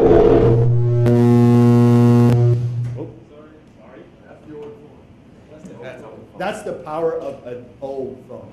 All right? Okay. That's because they're all managers using technology. All right. So, Vu? Yes, sir. Okay, what are you going to do? I will show you. Okay? What I think is the problem. Show me. Let me know when you can see my screen. I'm already seeing your screen, so hold on. Let me just put it into a full screen mode. Okay. Okay, tell me, what are we looking at? So how? Yeah? No. Hold on. Oh, I forgot one thing. I need to record it so that whatever you said during this meeting will be used against you. Okay. So I guess I shouldn't say anything now? No, you still need to show me what are your findings. All right, yes, sir. So you found out that there is a profit margin decline, right? Yeah. You spent half an hour, 45 minutes trying to find that out, right? Yeah. No disrespect to you, sir, but if you go to our portal and you look at our scorecard, you can see right there. Okay. So it says right here is that our target is at 90%. Uh-huh. But right now it's red. I know, I'm not colorblind. It's red. But tell me why it's red. Okay. So let me go to our sales dashboard. All of the information I need to do for my analysis is on this existing sales dashboard. I thought you're supposed to work with IT, build those fancy report, and show it to me. So Yeah. you're saying you're doing it all by yourself? Yes, I'm doing it all by myself. We used to, remember when you asked me to create a new report, to do some analysis, what I have to do is go to Frank's team. He was always happy to help me there, right? I asked all his team members to extract some data for me and create a new report, and I take that and present it to you. Yeah. That took some time, right? Yeah. You're really slow with that. I know. So now that Frank's team has completed the DI project, okay, all the information that I need for my analysis is available on our portal. And so I don't need Frank's help anymore. So you're saying we don't need Frank anymore? No, we still need Frank. Oh, okay. He's a nice guy. Don't fire him yet. Okay. But all the information I need is available here. And so you can see this. This is our sales dashboard, right? Okay. It contains all of the key performance indicators that are important to our organization. All right. So I'm happy to say that revenue is green. Right. If it's green, just leave it. All right. Focus okay. on the red. All right. Focus on the red. So right now we're at 72%, and you had set the target to 90%. So that's why we're red right now, right? I know. I can do math. Okay. So the reason why we're red is that if you look on this chart to the right, it has two types of information on it. The blue bar chart here shows sales volume. It basically indicates how much of these different categories are we selling. This red line here tells us how much profit are we making from selling those products. But if I sort this line chart from largest to smallest, maybe the issue will be more evident to you. What's evident? I still don't see it. The gross profit margin decline is because last year we were doing a lot of sales for audio. And when we sell audio products, we make a lot of money because the profit margin here is very high. Right? But recently, our customers are not selling these audio, they're not buying audio products anymore. And they're starting to move towards to buy more cell phones. And cell phones have lower profit margin than audio products. Okay. Why is there a decline in audio sales? Well, if I click on this category, we can just dive one level deeper and see the different subcategories in here. Everything else is doing okay, but iPod sales volume is very low. We're still selling iPod? That is the reason why we're not doing as well as we used to do. Okay. So people are not buying cell phones or buying iPods and buying more cell phones. Okay, so what you're saying is we need to look at our cell phone performance? Yes. Okay. Yes. So how's it doing? Cell phones, let me show you here. I'll bring up this decomposition tree so that we can actually look at the sales volume from different dimensions. And so here, I can actually look at cell phone sales amount by delivery date, by product, by promotion. But let's just look at sales territory by country. So you see that we're starting to do very, very well in the US. And if I expand this one more, you can start to see that the areas that we're selling the most cell phones are in the southwest and northwest regions. All right, but we're not really doing that well in Asia. No. So you can start to tell, right? So Asia hasn't picked up that much, but we're starting to see a lot more in the US, Canada, and I think Asia will start to follow through with the trend in the US. So based on your analysis, what we need to do is we need to sell more cell phone in Asia. Well, not really. Cell phones are selling like hotcakes. They're selling really, really well. But the profit margin is very low. If we sell more, we're not going to make that much money. Yeah, so that is the root cause. And you're telling me to sell more cell phone? Right. No. We need to improve our profit margin. That's right. Right? Yeah. So what I'm suggesting here is we find a product with higher profit margin that our customers like, and then we add that to our product line. So what is that product? You know, I talked to some guys at Microsoft, and they said that they recently updated a lot of their products. And so I'm thinking that maybe we should add one of their products to a catalog. What do you think? That's interesting. Yes, I've heard about that. So, Vu? Yes, sir. Okay? So I'm going to fly off, but you will have a new assignment. Right. Okay? You need to do more investigation on what Microsoft product we need to sell. Okay? You need to give me that insight. Okay. Right? Okay. So thank you. Well, thank you. You're welcome. And we'll pass it back to Amit.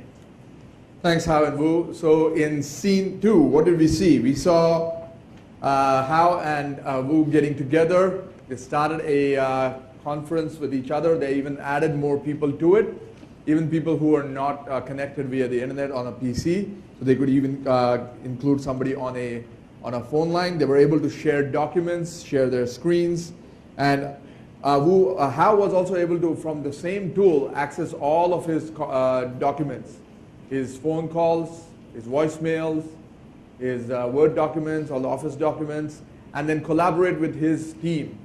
So all of this was done out of the same set of tools. What I want to ask is, for yet another prize, one more question. What was the tool that Hao used to connect with Wu to enable the video conference? Microsoft Link. So Link is what's enabling us to have real-time conversations through IM, through video, through audio, congratulations, and through sharing of documents and our PCs. So now, in scene 3, what do we do now? Now that they've got together and they've actually worked out where their profit margins are not working out well, they need to get more deeper insight into what's happening.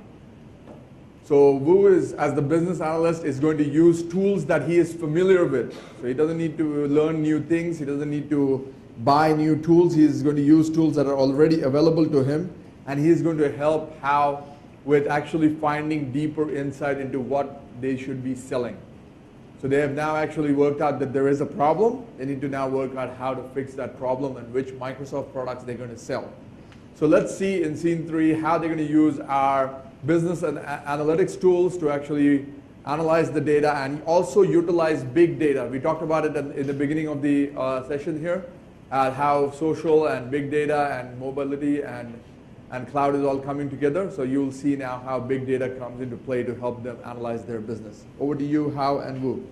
All right, Vu. Yes, sir. Tell me about your finding. So last you asked me to figure out which Microsoft products to add to our catalog, right? Right. So what I did was I worked with Microsoft, and I leveraged big data to gain some more insights. Big data? We don't have big data. Yes, that's right. The guys at Microsoft told us that it's not about the size or the volume of your data, right? But big data is also about the variety and velocity. So an example of big data is Twitter, because Twitter sends out a lot of messages at very high velocity. Data is moving very fast. And then they also have information in different data formats, like unstructured text, audio, and video. And so those two together makes big data. So would you like me to show you what that looks like? Sure. Here's an application that we worked on to figure out what people are saying about Microsoft products. So these are tweets that we capture and we filter based upon only those related to Microsoft products. Hold on. These are real live tweets? Yes. Oh, these are actually live tweets being sent right now all over the world. And I have to warn our audience first is that these tweets are live, and so sometimes you may see some rude comment. But the chart to the right over here has the actual tweets. Those that are in red have some negative sentiment. The ones in green are positive, and the white ones are neutral. All right. So let me just minimize that one. And then this chart that you're seeing over here is a real-time chart. It actually does real-time analytics on the actual tweets that we're processing. This orange line chart over here shows us the total number of tweets that we're processing. So right now we're about 5. And then the yellow line chart down here shows the average sentiment. So a sentiment of 0 is negative. A sentiment score of 4 is positive. So you can see that the average hovers around 2. Okay. Now, what you'll be interested in are the 5 boxes at the bottom, because these 5 boxes indicate the Microsoft products that has the most buzz. So you can see right now that people are actually talking about Windows Phone, Halo, Office 365, Xbox, and Microsoft Surface. For the last 5 seconds, there have been 4 tweets about Xbox, and the average sentiment is around 2. Well, this last count it's 0, so it must have been some negative comment about Microsoft. So, or specifically about Xbox. So as you can see, from here you can see which Microsoft product has the most buzz, and so these are some of the candidates for us to actually add to our catalog. Okay, so, but you know, this is just a short period, so you have to accumulate these information at least over a period of maybe weeks to months. Right. So what you're going to do is you're going to sit in front of this dashboard and look at it 24/7. If you pay me overtime, I'll do that. No, you don't have any overtime. Okay. Well, if I don't have overtime, I've expected that from you already. But so what we've done is we actually take all the tweets that's actually coming through here, and we're saving it to our cloud storage. And by saving to our cloud storage, we can actually use tools to be able to analyze that over time.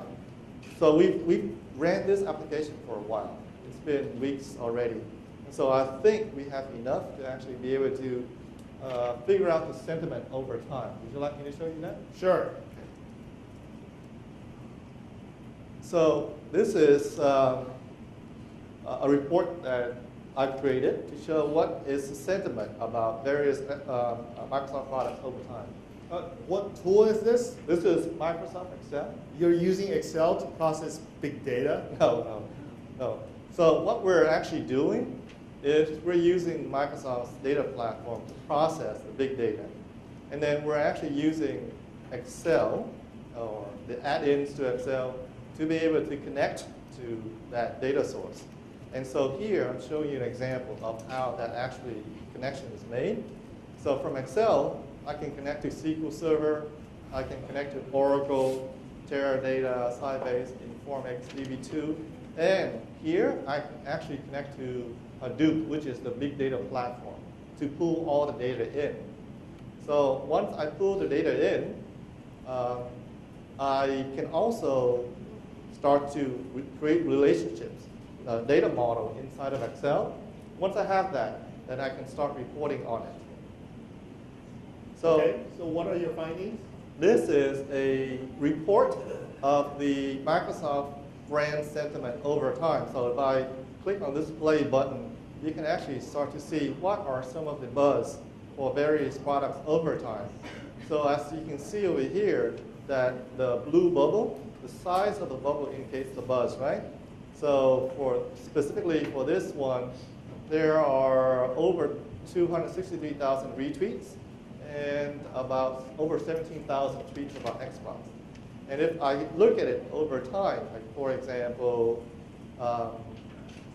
on November 15th, you can see that people are talking about Xbox, talking about Skype, Bing, Windows 8. And then if we go to November 13th, people are still talking about Xbox. And so here, if I look at it over time, you start to see a trend, right? The Microsoft product with the most buzz on social media is Xbox. So my recommendation is how? That we add Xbox to our product catalog. Okay, I think that's reasonable. I heard that Xbox is selling really, really well. But it's not that I don't trust your judgment. But usually the way that we do things is we need to start piloting before we go all in on this. So can you tell me which region or which customer segment we should be selling or piloting to first? Okay, so I have another report over here. That basically shows you the different tweets over a map. What is this tool? This is still Excel. This is a map report that is a out-of-the-box functionality or feature of the new Excel. Oh, that's great. It's like Excel on steroids. Yeah. So this thing is using Bing Maps. So you can see over here on this map that people are actually tweeting from all over the world, right? There's a lot of tweets coming from the US and Europe, but let me actually zoom into Asia. And yeah, especially Asia, because we're not really doing that well in Asia. So we need to improve the profit margin in our Asia region. Right. So if I zoom into Southeast Asia, you can see that people are tweeting from all over the Southeast Asian countries. But then if I zoom into KL, you can see over here that there's a lot of tweets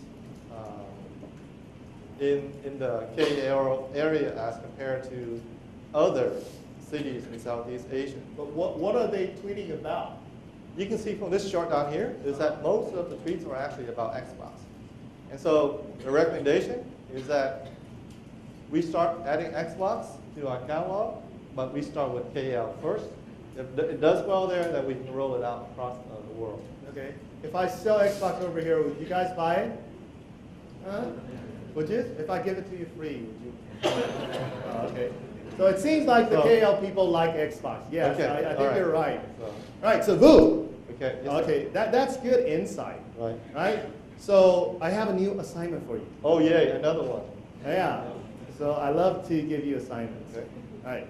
So what we need to do is we need to take this insight and put it in a business plan. Okay? So we put it in that business plan, and I will present it to the board. Okay. Right? And I'll ask for a budget so that we can launch a product in KL. Right? So the first thing that I'll need you to do is work with me on that business plan. Okay? So I have created this product management team site over here. So I am going to grant you permission to access the document information that we share over here. And I'm going to create tasks for you on this website. Now, I need you to go to this website. So let me just send you an IM with the link to this website. And I hope you can see this website. I got it. I'm clicking on it right now. Okay. So you can see that in the shared documents, there's actually 5 documents. There's 3 Word documents, there's 2 PowerPoint. So these are my ideas. Right. I think it's very, very important for us to have, work with Microsoft on Xbox vNext. So this business plan is actually my idea. Okay? So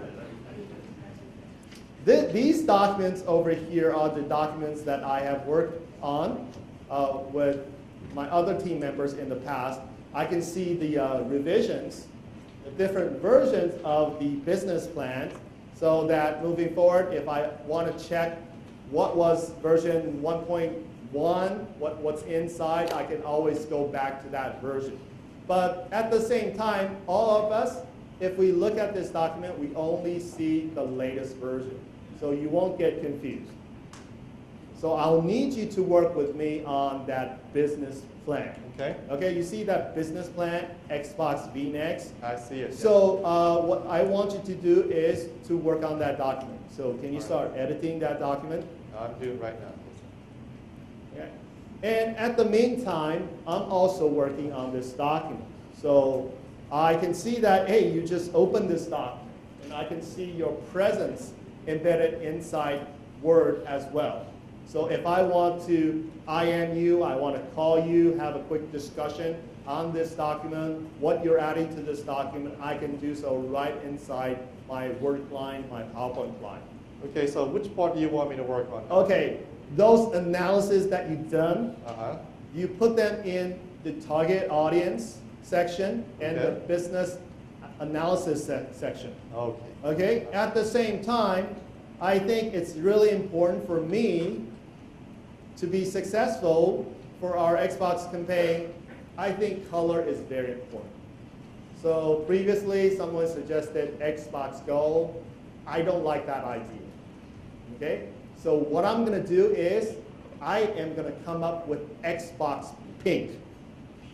Boss, I just want to remind you that most of the guys play Xbox, not the ladies, okay? No, I think the ladies, they will play Xbox. They will play Xbox with Kinect. So we will create an Xbox Pink with Kinect bundle, and we will have Barbie games. All right, so this is my idea. That's brilliant. Right, so I'm making some changes over here. I hope that you have completed your work as well, because we have a deadline. Hey, what just happened? Oh, I can see that you updated this, the business analysis section with HR. Yes. It's not very good, but it's okay.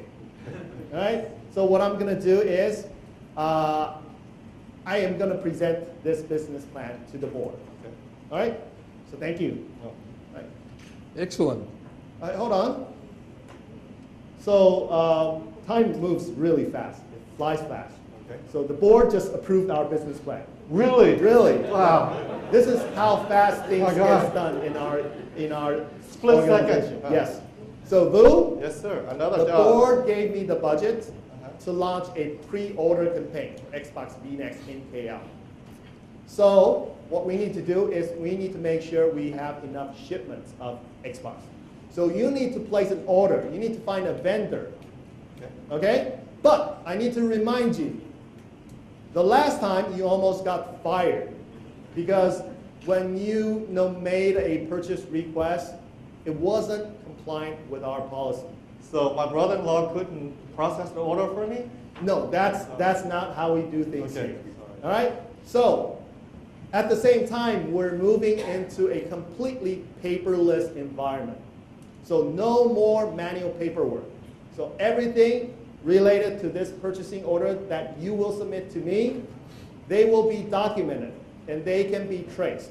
And we also can track who is the bottleneck, who has not done their job. Okay? So you know what to do. You need to place an order for 10,000 units. Okay. Right? Yes, sir. All right. So let me see here. Let me go back to my portal here. See, the cool thing about this portal here is that it already has the most frequently tasks in the portal. So I just need to click on Submit a PO. So here is a high-level description of the workflow that goes into doing this PO. So what I need to do is create a statement of work. A statement of work contains the marketing manager that will help select the vendors. I have to specify the date range, the fees, the product. And then once I save the statement of work back to SharePoint, to our portal, it will initiate a workflow which will send some emails to our VP for approval. Vendor needs to be selected. And finally, once the PO has been approved, then everybody involved will get an email notifying that the PO has been approved and created. So let me go here and create a new statement of work. By clicking on New Document, we'll create Start New Word Document. And in this Word document, it has some information that I need to fill out. The fees that I specify here is 10,000. And if this were a contract related to the government, I will click on this checkbox so that it will be archived and will be workflow will be a little bit different. And then finally, I specify the information about which product I want to order, which is Xbox 360. And then click on Save. When I click on Save, I will save it back to our portal again. I will name this as Xbox Orders. And then Save. Once I've done that, it actually saves it to SharePoint, kicks off a workflow. So hopefully, Hal, the process has been created. And pretty soon you should get an email requesting for approval. All right, so let me just do a quick check. So on my screen here, before you submitted your statement of work, I was actually looking at the previous document that I rejected, right? The reason why I rejected this is because I don't like the person who submitted it. Anyway, so let me just do a quick refresh. And yes, I see that you submitted a statement of work for Xbox. And let me just look at the workflow progress. So you can see on my screen over here, this is how we do things in our company. So there are steps which are automated. So we need to get a courier to run through, send those paper documents to the different departments for approval. Everything is done electronically. So the documents is here. The marketing manager will source this order to a vendor. And once that vendor information has been provided, the system will calculate for the amount of this purchasing order. And once we have that information, based on the amount of that order, at the same time, you can see that this PO is going into my inbox. So if it exceeds the budget limit, it will go to another layer. So it will go through a VP if it exceeds the threshold of 10,000. So after that, we will archive that document. So moving forward, if finance come and say, we want to audit this PO, we will have that document safely secure in another location where people can only have access to read-only, so they cannot change anything in that archive. So let me just go into my inbox and take a look at this email. So it says over here, Vu Lei and Kim Ross, and the product is Xbox 360. So I can go back and take a look at the document that we have just created, which is a purchasing order instead of statement of work. So there's a process in the background which converts the statement of work, takes information from that document and publish it to a purchase order that will be sent to the vendor. Now all I need to do is over here, I go back to this workflow and I can approve it by clicking on approve. So once it loads, all I need to do is to add some comments and click on approve, reject, or reassign this. So here we go. I think we are done now. Now the VP has approved this order. So Vu, Yes. you are good to go. Okay. Done for the day, right? Not for the day. Okay. So you have another assignment. Yes, another one. Okay? Okay. So that assignment is, because we are doing a pre-order campaign, Okay. so I need you to help me build an online e-commerce site. Okay? Yes. You need to make sure this is top quality. Okay. Right? And I'm expecting a lot of people to access the site. Right. Okay. The good news, though, is you need to do more with less. Oh, yay. Yeah. So can I have some more money? You have no budget. Okay? You have no budget. So you need to figure out a way of building a top quality e-commerce site with very, very limited resources. Okay. Right? So here's the assignment.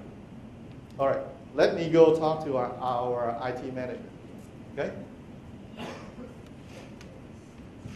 Hi, Frank. Hey, Boo. How you doing? Good. Do you want to bring a chairs? No, I'll stand right here. It's fine. Okay, it's cool. Yeah, I know your data center is cool. Anyways, so Hal asked me to come talk to you. Okay. About some of the projects that we're doing. You know that we're actually creating a new product line. We're launching a new one. Yes. The bad news is that he hasn't given me any extra funding for you to buy hardware. That's house sale. I know. And so I'm kind of concerned that with no budget, you won't be able to have the hardware to actually be able to support the new product launch that we're about to do. Actually, even you have the hardware, you know how long it will take to buy the new house, right? A long time. I think you need it urgently. Yes. So we actually have a good news for you. Okay. Okay. Because we could not predict the delivery time and the workload previously, so we have to buy extra capacity before. Okay. So most of the server actually underutilized. What we have done recently is to build our own private cloud with all the hardware we have. Okay. So we pull everything together and analyze the utilization pattern, and also distribute workload on the servers. Okay. Let me show you what's the current capacity in our data center. All right. Okay. This is our current capacity in our data center.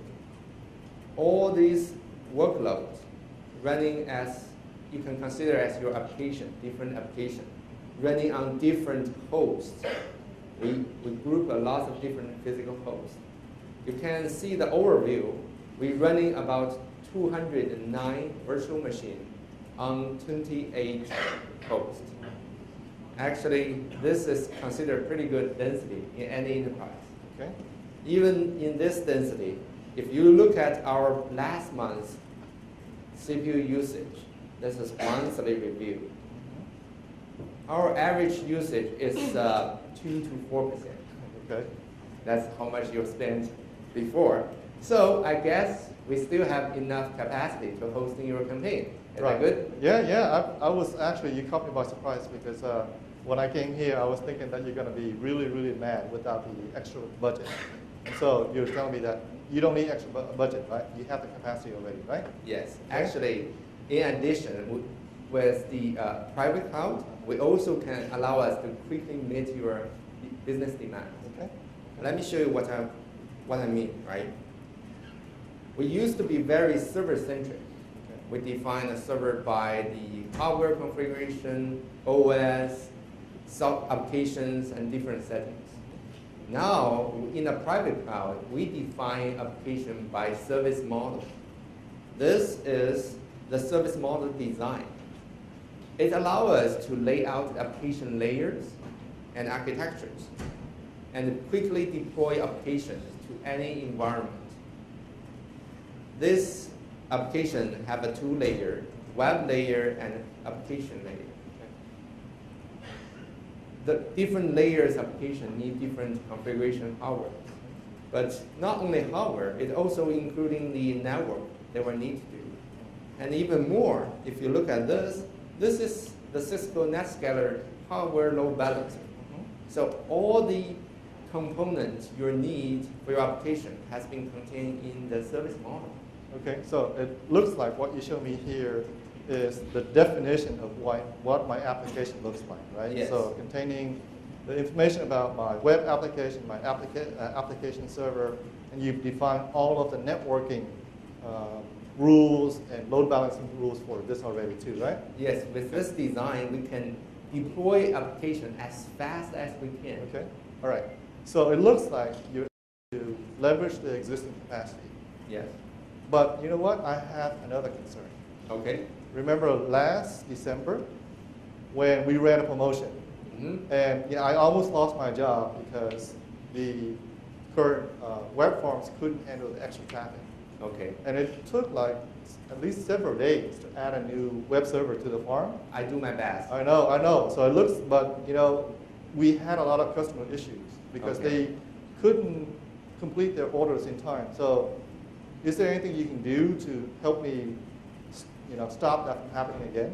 Yes, actually, I'm glad you have the questions. Okay. And in fact, I'm doing the load test on the current application. This is a load test of the applications. Okay. So it looks like this website now support about 220 concurrent users. All right. I'm sure you expect more when the campaign. Much more, yes. Okay, happens. So let me show you the how we do it scale out to make sure this application can handling more users. So with our application control, we actually have lots of applications running here. Some of on-premise, some on public cloud, but all the application can be to scale out very easily. This one is the same application I deploy from the service template. Okay, so this is the same as what you showed me before. Yes, right? Okay. so you can see they're quite similar, right? So before was the definition, and now it's actually the real production environment. Yes. Okay. And what we need to do is to scale out the front end capacity, right? So what I'm doing right now is just right click the application web tier and click the scale out. Okay. So they allow me to increase another machine on this layer. Okay, so let me try to understand, right? So this is what the actual production system looks like right now. Yes. So by right-clicking on that web tier and then choose scale out, you're able to add a new VM to the production website and use it right away without any manual steps, right? Not so simple. You think of scale out is just one button, right? Yeah. Actually, it do a lot in the back. Okay, what does it do? It creates a new virtual machine with the right OS settings, of course, right? Network settings and others components. It also install your applications and change the application settings to correct connections. And it also deploy it into the right network. And then they configure the load balancer. Do you remember that? Yes. There's a hardware load balancer. It configure load balancer to supporting the new systems. Okay. All these things do is automatic. Cool. Okay. All right. So I guess it needs a few minutes to finish. Yeah. Okay. So let me talk to you while we're waiting about another concern of mine, right? Okay. And so I hear from the business teams all the time that sometimes they feel like their application's not working so well. Okay. But then, when there's an error or when it's slow, they try to talk to the infrastructure team. The infrastructure team says, it's not my hardware. Everything's running fine. They talk to the development team. The development team says, I don't have any bugs in my application. And so it's a lot of back and forth. So I never know where the problem is, right? So what can you do to help me figure out the root cause of some of these issues that we're seeing? Yes, actually, in the past, we just monitoring a little, some basic stuff like CPU, network, memory. That really don't tell us much more about real application performance. So let me show you this, and you can see whether it's a magic stuff. This one actually is the application performance monitoring analyst. Okay. So let me choose the 6. I want to see the report from the first day of the last month till now. Okay. And I want monitoring our application catalog services in production environment. Okay. I believe the SLA is important, so I set the SLA as 2 seconds. Okay. That means if one customer gets a response later than 2 seconds, then that's the performance violation. Okay. We need to know what happens there. All right. So you look at this analyst diagram. It shows actually we have 57 times SLA violations. Okay. You know what I mean, right? No, I don't know what that means. That means since last month, there are 57 times customer get their response later than 2 seconds. Oh, I see. Okay. Okay, here you also see about 98% of customers get a response less than 5 seconds. Okay. And some customers even get it longer than 10 to 15 seconds. Okay. That's a really bad experience. Right. That's all the complaint come from. I know. So those are some of the issues that I'm hearing about, but I don't know why. Yes. So let's going down to take the details. Here is the most top 5 frequent the performance violations. It's actually show you how much every time this performance violation happens, which one take how long time. So this is average time of 2.6 seconds. Okay. It happens a lot of time, 42 times, and that's internal execution. Okay. Do you know what I mean? No. Yes. Sometimes internal execution you cannot understand, right? So others are easy to understand, like the web service or the other things. Let's drill down the internal executions.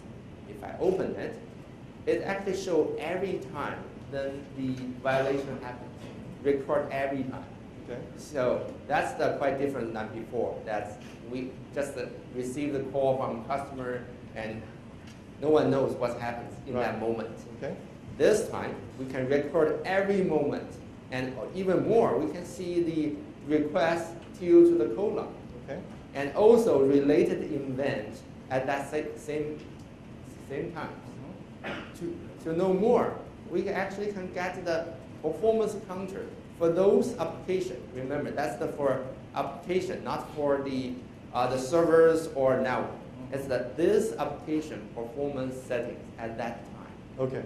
Okay. So let me try to get this understand this, right? Okay. So you're able to look at the previous history, and you can figure out if there's any performance issues, and then if there's any performance issues, you can dive down into the code, figure out where that happened. Yes. And then you are showing me here is that you can also look at the performance counters for the hardware when that performance issue occurred, right?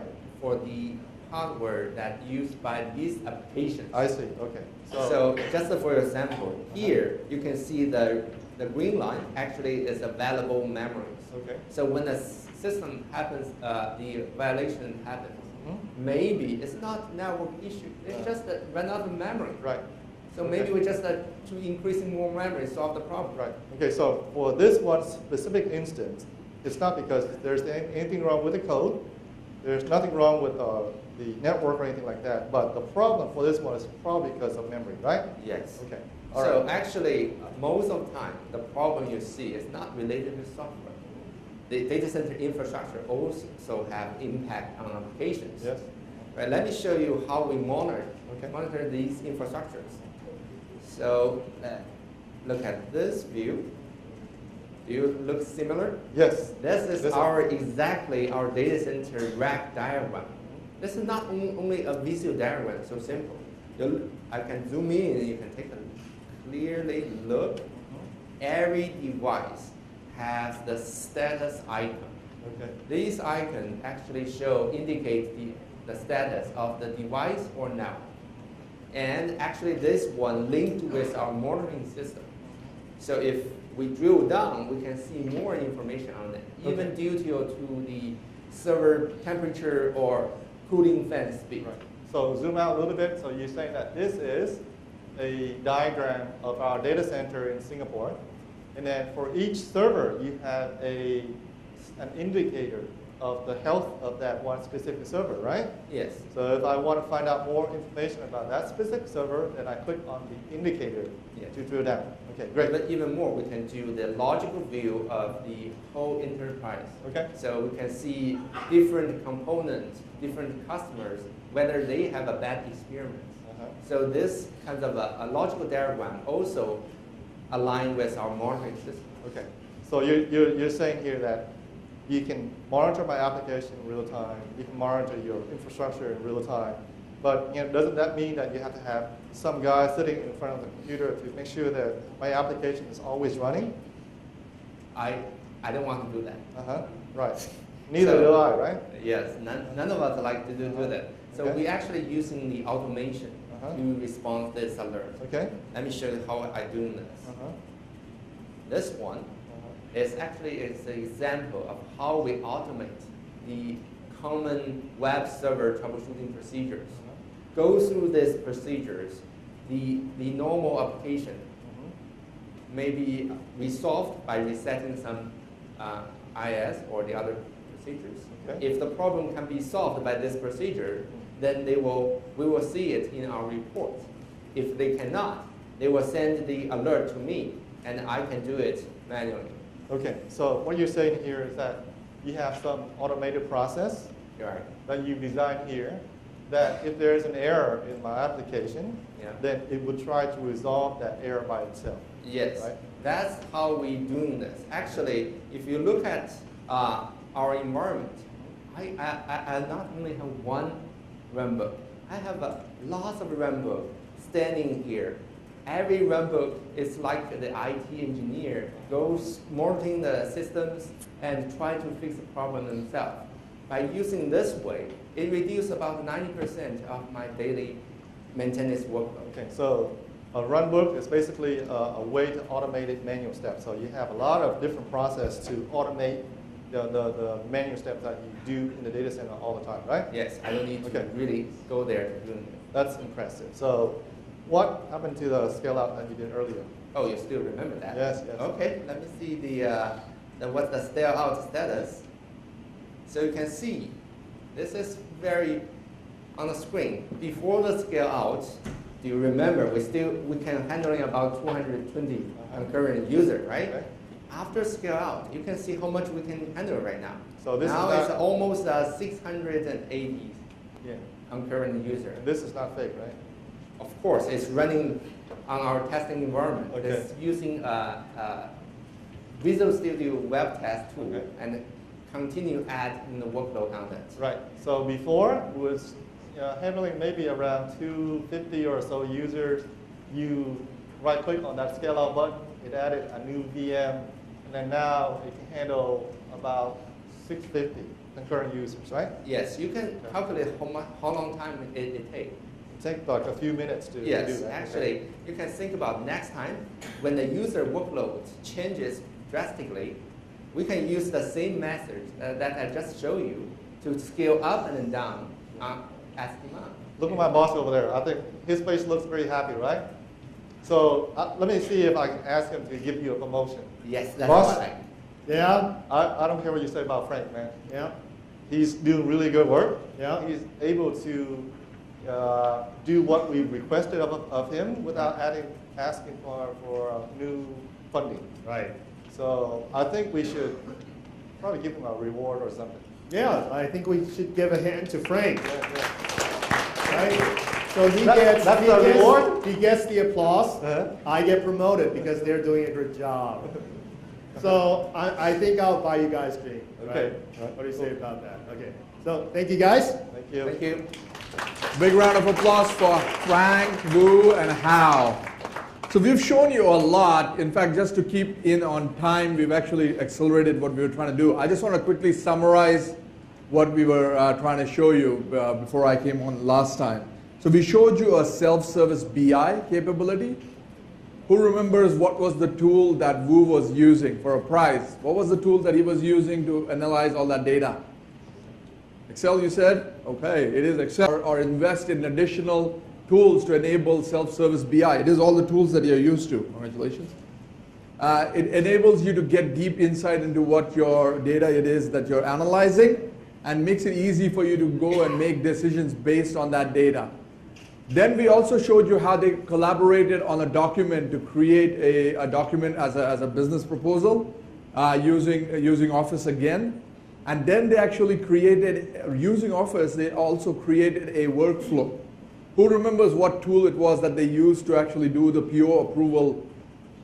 SharePoint, absolutely. So they're using what's already available in their SharePoint capabilities and making maximum use of that to enable them. Thank you. And then, once they had decided and they've ordered the Xboxes, what did they do? They created a website that they wanted to deploy. Remember what I said before, when we have these new, always connected mobile devices to social environments, we need to have those applications always available. So they used a cloud environment to actually maximize the use of existing hardware, and that gave them a scalable, agile, always available environment. What was the one thing that Frank kept telling Wu that they were going to use to make sure that the private cloud was always enabled and always on? He used a particular word. What was that? What was the capability that made it possible for Frank to easily scale and maintain availability and scale of the application? What was that? You thought all the questions were going to be easy. Who was paying attention? It was virtual machines, but he kept on doing something. He said that we had to do something differently, right? So Frank mentioned that in the past they have used server virtualization and they were managing servers. But that's not good enough when we move forward. Yes? Service management. Yes, to an extent. But what was he doing with those services? So he was defining some services. It is a service-oriented architecture, but I want you to tell me what was he using to make it. Sorry, I can't hear you. Runbooks. So what was the runbook? You're right, runbooks. What do runbooks enable him to do? They enable automation. The difference between a virtualized data center and a private cloud is the capability that management and automation brings to it, right? So today, most of our customers, when we talk to them, they only think about virtual machines. They only think about server virtualization. Congratulations. Thank you. We need to think beyond that if we want to get to a world where we want to move to a highly flexible, available infrastructure. Okay? So I hope you got a feeling for how all of our technologies, from the core infrastructure, from the business side, and from our business productivity side, all come together to enable any business to operate in a very efficient manner. So what we have also demonstrated to you is that Microsoft is actually embracing and also investing in all of these mega trends, from mobility through the cloud, through the social, through to big data. If you think about mobility, we are investing in what's happening with Windows 8 and the various form factors, including things like the Surface, the Windows Phone 8 capabilities, and all of them being integrated together from a core infrastructure point of view. Social, obviously, out of the box, and you saw how socially integrated Office was. And we further enhanced our capabilities with the acquisition of Yammer and Skype in the past year. So it gives us really a truly social enterprise that we can create for you, so you can always be better connected with your colleagues and your customers. And then we also saw how our cloud investments in Windows Server and System Center enable you to actually deploy these applications that you expect to run all the time. And big data, we also saw Wu showing you how it was easy for him to analyze data and visualize that data. Wasn't it good when he actually showed the data on the map and he was able to work out where all those tweets were coming from? It was very, very visual, very, very easy for you to see all of that data coming through. So big data with SQL Server using the Hadoop capability is built right in. So what we want to do is we move on and we want to think about what we can do with all of the learnings that we've had today and how we can actually utilize some of this. So there are two things we can do for you. First, we have a customer immersion experience, the CIE, where you can come into this office here. In fact, we do have a dedicated CIE room in the KL office where you can come and actually experience all of these technologies and do the demos yourself. So you get to come here with your folks, with your colleagues, with your business team members and come in here and work out how our technology is going to work for you. So instead of watching Frank, Wu, and how do the demo, you do the demo. And that's a very immersive experience. Then next is we want to open up the invitation for you to work with your account team and come down to Singapore for the MTC to have an even more engaging conversation. So we can deep dive into exactly what you need, work out exactly what you need, we can architect what you need, and we can even demonstrate what you are looking for using the hardware capabilities we have in the MTC. And with that, before we go to lunch, there's more. This is the time I get to have fun with you guys. I've been quietly sitting in the corner, and Frank and Wu and Hao have had their time. So now it's for me to actually give you a few minutes. So bear with me. I'm going to try to do this in about 20 minutes. I'm going to let you bring your own something. What do you normally bring? Your own device. What else do you bring with the device? The network, because it's got a 3G SIM in it. You bring your own apps, you bring your own data, you bring your own viruses. And you just don't know about it. So let's think about this, just in a very quick. Is this interesting for everybody? Yes? Now that I know we are all tired and it's almost lunchtime and Dashika is saying, she's smiling, saying, this guy's going to talk for too long. So before we get into this, everybody interested? Yes? Tell Dashika yes. Yes, Dashika, we're interested. Yes. Okay, good.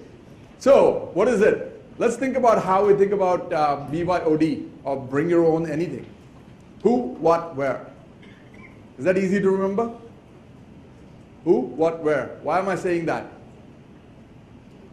Who's the person that we are dealing with? What's their user profile? What's their compliance requirements? What are the security requirements? We saw that today, right? How, as the VP of marketing, had his own requirements. When he lost his device, when he lost his PC, when he was using Windows to Go, when he was accessing his email and he had rights protected email, he was not able to forward that email, remember that? All of those were requirements on that person. Because that's a user role, has high impact data with them. We want to make sure that they don't lose that data. So we want to always work out who that person is, what the user is, what their profile is, what their compliance requirements are. So anytime you get asked about, how should I do BYOD, ask this question. Who? And what are they doing? What applications will they be using? So we saw there how was using multiple applications to be productive, to be able to conduct business, how they want to be collaborating and communicating with each other. So that's the what they're doing. Where they're doing. What device and what location. Inside your organization, on a Windows PC, on an iOS phone, or on an Android device, whatever it is. Device capabilities are going to be different, so your access to information is going to be different as well. So let's think about this, right? Who, what, where. Easy to remember? So next time you get asked about, I want to bring my own PC, or I want to bring my own iPad, who, what, where. And then let's think about the 5 ways we can actually deploy these PCs or these devices. Is on your left, it's on your own. What does on your own mean? Do what you like. So this is IT talking to the user saying, do what you like. Bring your own device, do what you like. But you know what? I'm not going to really help you. It might work, it might not work. If it breaks, good luck. Then you have bring your own unmanaged, where the user's still bringing their own device and you're approving, you're accepting it, but you're not really supporting it. right? You're accepting it. Bring your own managed is when we start now. IT is actually taking some responsibility. We are actually working out how it is that we can actually work with that device and what it can be, how it can be integrated into our environment. Choose your own, where IT actually has a pre-approved list of devices because we know what those devices are capable of. And therefore we can go to the business and say, you know what, you want a nice looking PC, here's what you get.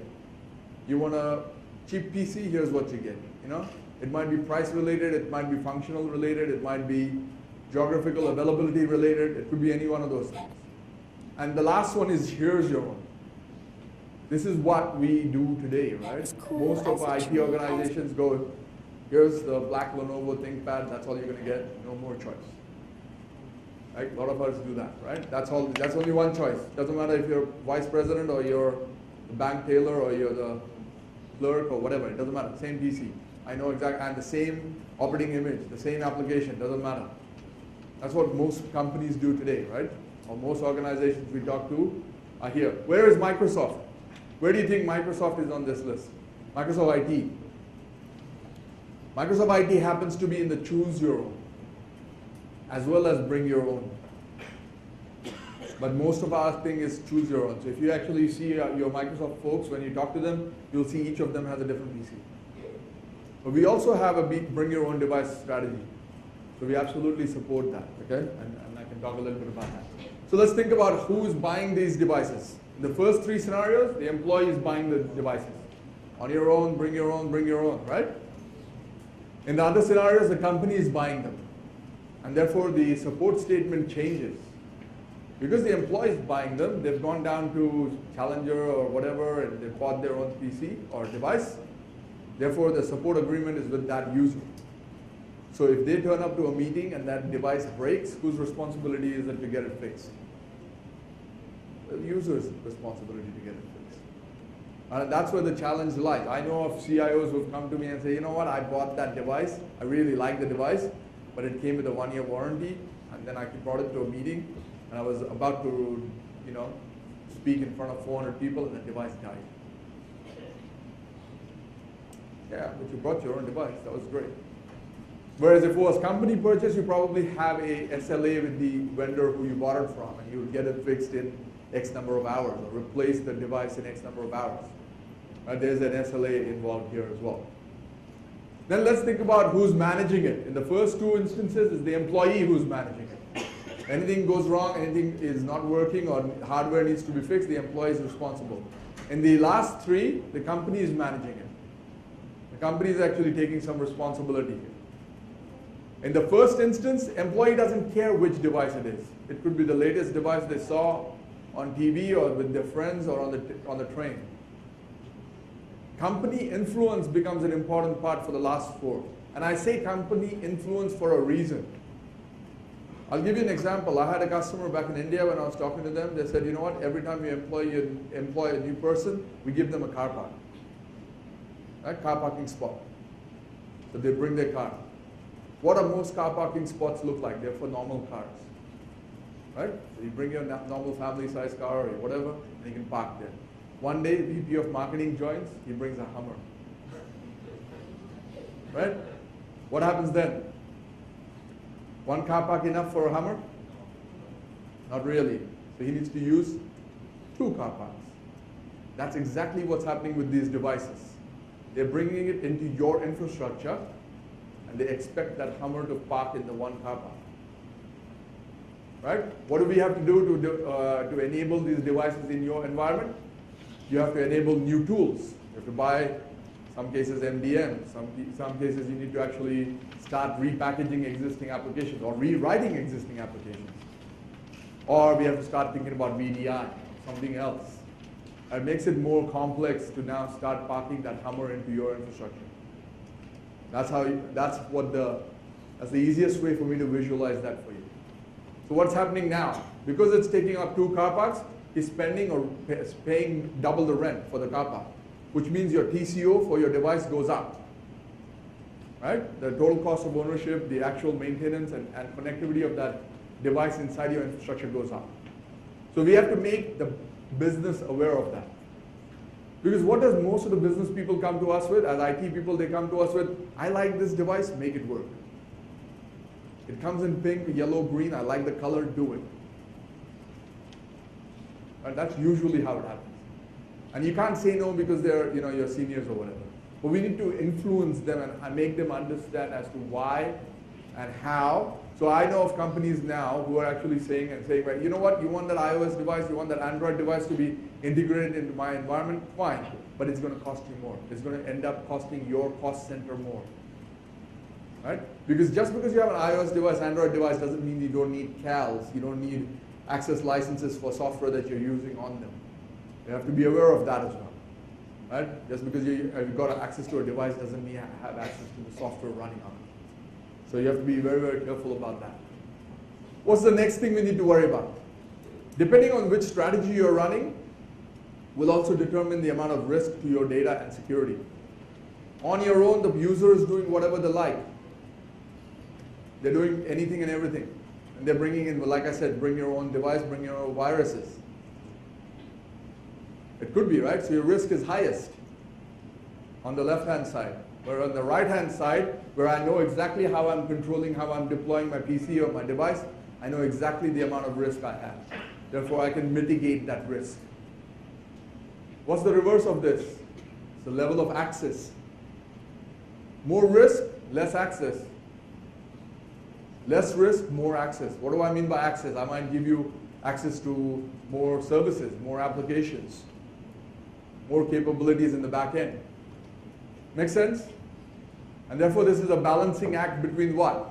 Control for you and freedom for them. It's not us against them, it's us with them, right? It's us for them. So we need to help them understand this as well. Because most business people, when I talk to them with this slide, they actually get it. They understand why doing certain things pose a risk to their working and their data and everything. And the good news for us, as Microsoft, Windows happens to be the only operating system that actually fits into all of these categories. Better than any other ecosystem out there. Better than any other operating system out there. Can I have a Windows PC I can bring my own Windows PC in your environment and hook it up? I can, right? Easily. Like I can do that with an Android device or an iOS device, easy. I can do that. But can I lock down Windows with group policy, with System Center, managing it, with App Locker, BitLocker, you saw that this morning, with Direct Access, right? We can, right? Out of the box. Don't have to buy an extra tool for that. Just using Active Directory, just using System Center, we have the capability to fully lock down Windows to the nth degree. So Windows happens to be the only OS right now that gives you not only the choice of device, but also the choice of deploying the way that you like to deploy it. Now let's think about this. Most of the time when I have a device conversation with customers, what do they say to me? Show me how light it is. Show me how long the battery lasts. Does it have a USB port? Does it have a this? Does it have? We're only talking about the physical device. And most of the time, we're only at the bottom level, where we're only talking about the device itself. We're not actually doing anything with it till then. But what are we buying the device for? We're buying the device for a business requirement. We're buying it so that you can actually use it to do something with it. So let's look at the business requirement, and that fits into a scenario where we want to use that device. It might be like how he wants to use the device in his home and be able to access all of his data and all of his applications. That's work from home scenario, right? But he doesn't want to carry a different device, so he can use Windows to go. That might be one way of doing things. Let's look at what the scenario requirements mean to us. They mean that we need to develop an app for that scenario to solve that scenario's problems. And then finally, the operating system capability. So this is the way I suggest you guys think about how the device conversation can be had with them, with your end users as well.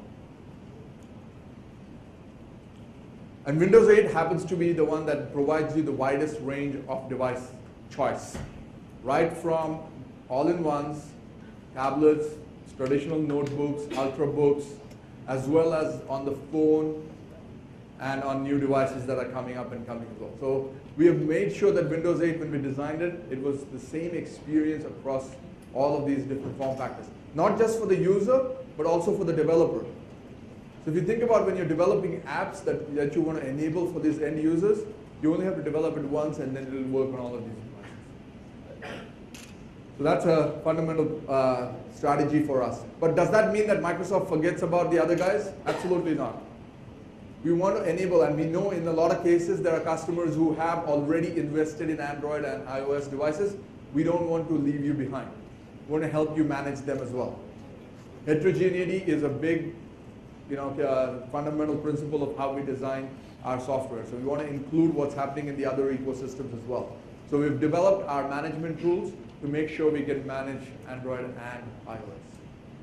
So the way we do that, first and foremost, Windows is built up from the point of security, right? So if you think about it from the device, the OS, the apps, the user data and settings, all of them at all layers, we've thought about the identity, security, and the management of these devices and the capability at all layers. Think about this. You saw the demos today. All of the capability you saw with the demos, there was only one log on. The user was only logging on once. Remember when he booted up from the USB device, he got the same log on, the same experience. So his data and his settings were following him. His apps were following him. Right? The operating system was the same regardless of which device he was on. Right? It makes sense now, right? How this whole thing comes together. So identity of the person, identity of the device. Because we know who you are and what you're doing on it, on that device, remember the who, what, where? We can put policy on it. Easily.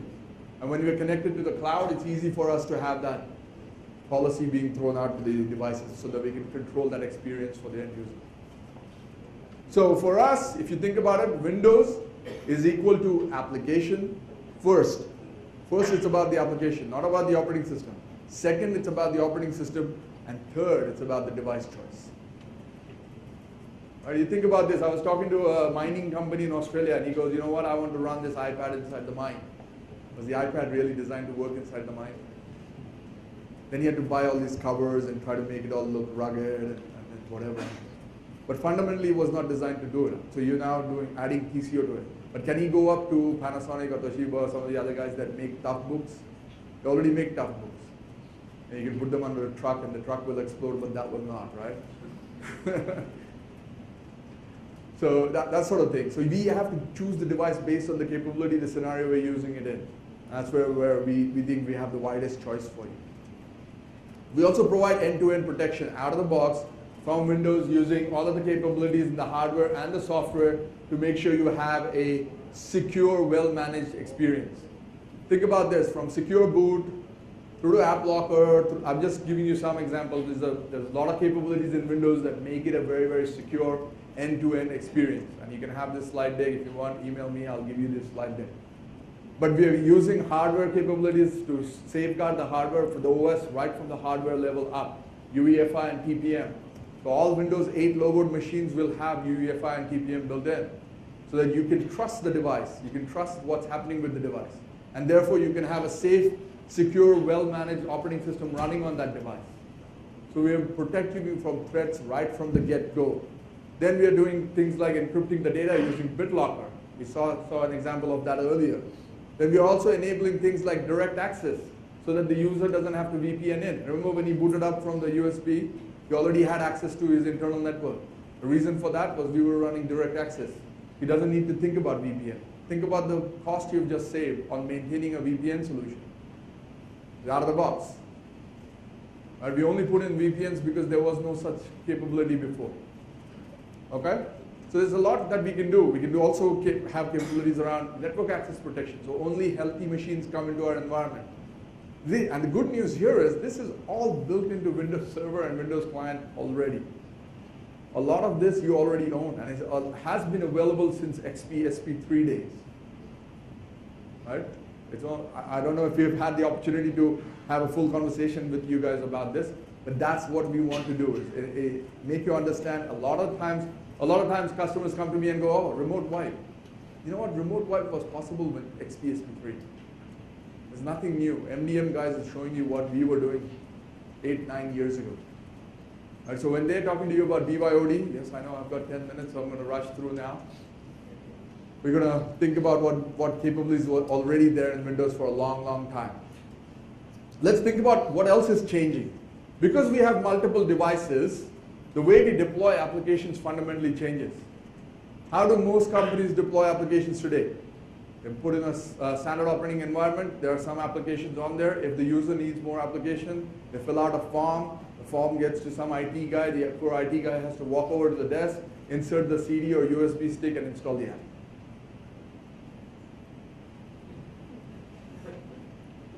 Wouldn't it be good if we actually thought about this? And now think about this, now that user has 4 devices.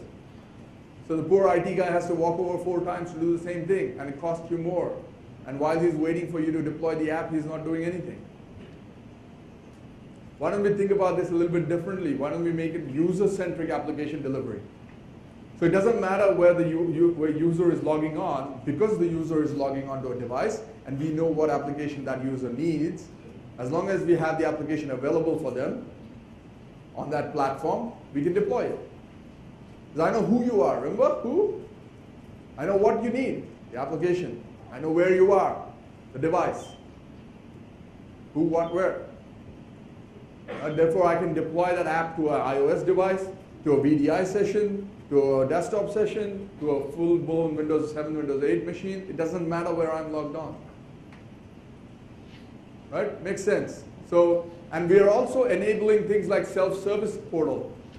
So the end user actually can choose the applications they need above and beyond and have an approval process. So if they're asking for something that they're not approved for or you don't have license for, you can actually put an approval process and a workflow exactly like we showed you before. Is this good? Yes? Makes sense? I want to buy this today. I want to deploy it yesterday. Yes? So let's have a look at how we're going to do this. Heterogeneous management. We've also included for you, wait, there's more. Servers. We can also manage servers from the same infrastructure. Isn't that good? Not just a mobile device management capability, but also server management capability. So we've also added Mac clients, so OS X, Linux servers, and Unix servers. So you can deploy and manage these servers as well, which is good. And to make things even better, we want to give you, the user should have the choice of device they want. And we've talked about that and application self-service and all of those things. But from a management infrastructure perspective, we want to unify this. Because it'll be complex for me to think about having one tool for servers, one tool for the Windows devices, and one tool for the mobile devices. Wouldn't it be good if it was all together? Yeah? So a single admin console for all of these things. So today, most of the time when we talk to customers, they have for enterprise management solution for PCs and servers. Right? That's what they do. And then they go and buy a separate mobile device management infrastructure, MDM, just for the mobile devices. Is that right? Is that how people think today? 5 minutes? Yes, I'm done. So we want to unify these together. Instead of having 2 different consoles, we want to give you the single console. So you as IT gets one single admin console using 2 different ways of actually deploying. So System Center Configuration Manager on-premise, 2012, and Windows Intune. And you saw Windows Intune right at the beginning when Frank actually did the device wipe. He was using Windows Intune to work out which iPad and which iOS device he had and which Windows device he had. So Windows Intune is in the cloud. But the good news here is we now aggregate all of them together to enable you to manage all of these operating systems, including iOS, Android, and all of the Windows and Unix and OS X capabilities. All of them from one same console. So you set up everything once. So let's just have a look at what this looks like in a video.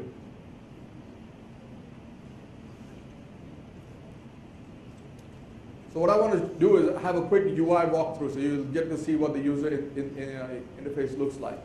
So what you're seeing here is System Center Configuration Manager 2012. And what you'll notice is we have a Windows Intune subscription capability. So we are integrating the on-premise System Center Configuration Manager with the in-the-cloud capability of Windows Intune. So when I look at the properties, you'll see here that we are now connecting to a Windows Intune subscription that we've already bought. And on the top, you can already see there Android, iOS, Windows RT, and Windows Phone as capabilities for us to manage that. Android, we're using Exchange Active Sync as a means of connecting to them. With iOS, we actually fully manage iOS.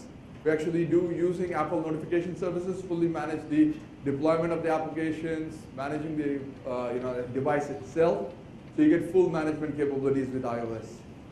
So the capabilities of the OS is what allows us to do that.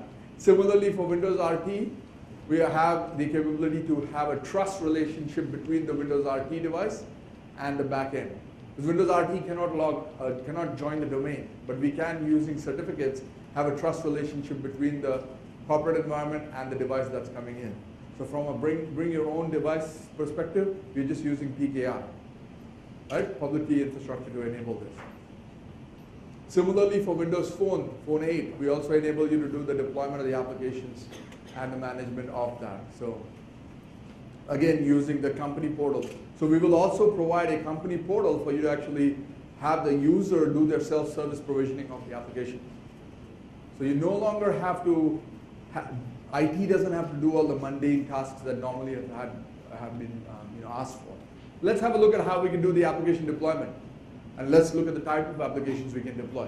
So again, inside of Configuration Manager, you can see how we have different applications already predefined. Remember what I said? Doesn't matter which application, doesn't matter which device, we have to target them to users. So this might be an Android app, it could be any one of these apps. It could be a Windows app, MSI package, App V package, Windows Phone package, iOS package, it doesn't matter. It can even come from the Windows App Store, or sorry, the Apple App Store, or from Google Play, it doesn't matter. No matter where the application is coming from, or no matter where that application is going to, this is the one place where you manage the application deployment from. Make sense?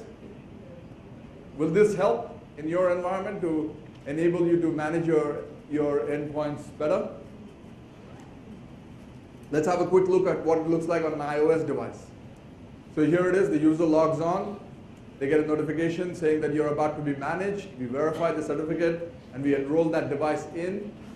From there, we actually give them the ability to start deploying apps. So they'll see the company store, they'll actually see and get apps. They can get apps from all categories, or you can categorize your apps based on how you want to deploy them, business apps, productivity apps, so on and so forth. They might choose one app, and they'll actually get a list of that app, and they can just deploy it from there. Pretty easy. And you can also have support information and things like that. Similarly, on Windows RT, we can do the same thing. We can actually enroll this machine into the environment. We can then go to the server. Okay, based on your login credentials, look at that. We're actually using your login credentials to give you the certificate. Based on that, you'll connect, and you will then see an app store coming up. So you'll see a company portal come up in your environment. In the center there, you can see a company portal. The company portal, when they log on, they sign in, and they'll actually see exactly the same thing. They'll also see the devices they've got enrolled into System Center. So you'll see the applications that are available, the devices the user has access to. So then they can get a list of all the apps. They can install the apps, either by category or list all the apps, whichever way they want to do it. They can even manage their own devices from here. Right? If they've lost their device, they can also go in and actually remove or rename or edit or whatever. So they can even do a remote wipe from the one location. So it doesn't really matter how they approach System Center. We give you multiple interfaces into the same backend infrastructure. So with that, I hope you get a feel for how we are actually enabling this whole new world of bring your own whatever. Bring your own device, bring your own apps, bring your own services, bring your own everything. So I really want to thank you all for staying back and putting up with me for the last 20 minutes, along with the fantastic job that the MDC team has done. So I want you guys to give a round of applause to the MDC folks again. And with that, thank you. Over to you, Dashika. Thank you, Amit. Thank you so much, guys. Thank you for all your support and help. Okay, we've basically come towards the end of the show, but this is also one of the specialties of the show. We have one Dell Latitude 10 notebook to be given away today. So what do you need to do? In your folder, yes, the colorful folder that you have in your hand, you will see an evaluation form. Fill that up. If you do not have a pen or somehow there is no form in your folder, raise your hand and my colleagues will be able to help you.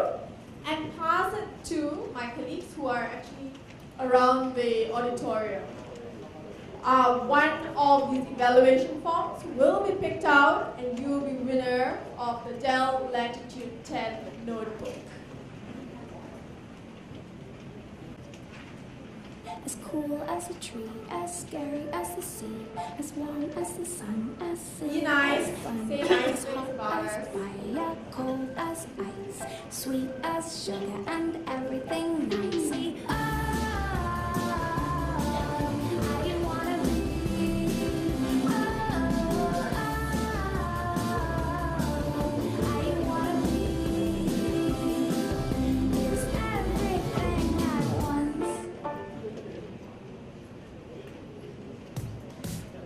My days are action-packed. I've got to get breakfast ready for my 2 leading ladies while managing their schedule with my producing partner. I set up kids' corners so they can learn and play games without deleting my stuff. Working mom is sometimes a tough role to play, but it's definitely the one I was born for. And action, that's me. And this is my Windows Phone. New Windows Phone, reinvented around you.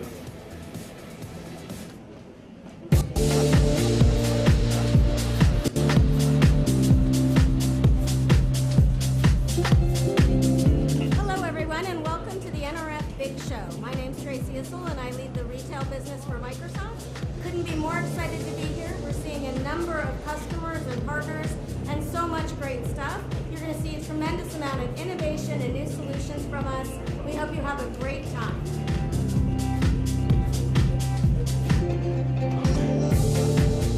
We're featuring some of the best Windows 8 and Windows RT devices that are just on the market, specifically aligned to the retail vertical. So I'm going to show you some of the great new devices we have on show at NRF 2013. The first device I want to show you is called an HP Elite Pad. This is a great device for the retail experience. What differentiates this device is its smart jacket. So I pull this smart jacket off to reveal a great thin and light tablet. Pop the smart jacket on, which has an integrated wafer-thin battery, and this provides a level of ruggedization and about 18 hours of battery life. It's the Microsoft Surface with Windows RT. It's one of my favorite devices. This is a Dell device, Dell XPS 12. Allows the store manager if you need to have a full laptop capability with full keyboard, but then it also morphs into a tablet-like device where you have full touch capability to utilize the brand new Windows 8 touch user interface. Great device. My name is Kayla Spies. I am the Director of Strategic Alliances with Infusion. The solution we're showing today here at NRF is an intelligent digital wall. And that's basically a content signage solution that we've built specifically for this show. What's most exciting about what we've built here for NRF is that we've integrated with a technology called Intel AIM. And what that's able to do is through some camera technology, it's able to pick up the makeup of the group, the demographic sort of spread of the room, and subsequently provide content that would be interesting and appealing to that demographic. So from a digital signage perspective, it's very intelligent.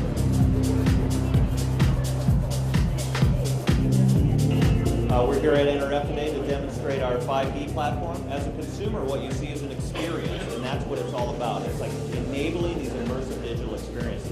Whether you're on the web, whether you're on your mobile phone, whether you're using a tablet, or maybe you're in-store using a kiosk, it's all 5D underneath the platform. It's seamless to the consumers, and what they can do is they can really focus and engage with products and with brands, and they don't have to worry about the technology. We take care of all that. So retail has a significant opportunity to integrate with technology to make sure that they're making the most out of their spaces and they're best connecting with their customers.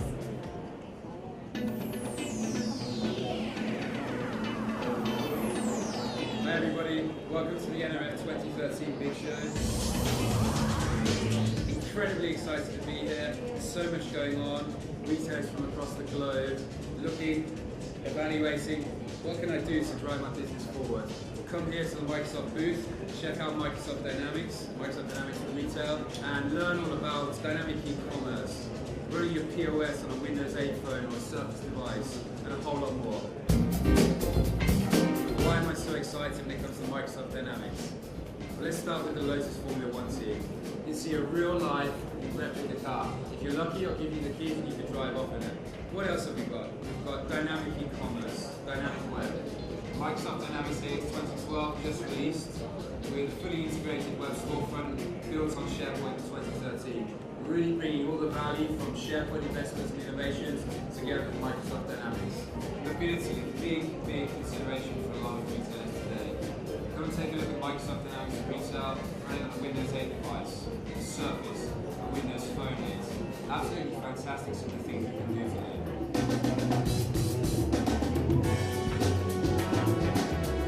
I hear a lot of retailers talking about end-to-end. They have one end, they have another end. What's in the middle? Microsoft Dynamics Retail is built to work together from the ground up, all the way from the front office to the back office. Omnichannel retailing, we're really lighting up an omnichannel scenario with Microsoft Dynamics Retail. Omnichannel is a massive consideration for many retailers as well. Again, can you enable a personal, seamless, consistent experience for the consumer? We can with Microsoft Dynamics for Retail. As you can see, I'm super excited about what Microsoft Dynamics has to offer for retailers both today and also in the future. Come down and take a look, booth 1005, and see if you're ready for what's next. Welcome to day 2 of NRF. We're really excited to be able to have you here. As you can see, it's a very busy day today. Absolutely, crowds are swarming at the moment. Very excited, obviously, around featuring Office 365 from productivity. It's a very important area for retailers, and it is drawing everybody here at the moment. So hope everyone has a great day at NRF Day 2.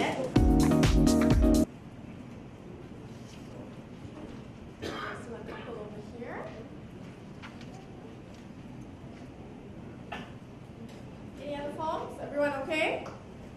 Okay, so now we're going to draw who wins the Dell Latitude 10 notebook.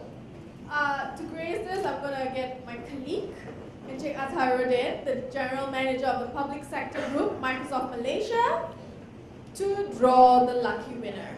Athar, if I could get you up here, please.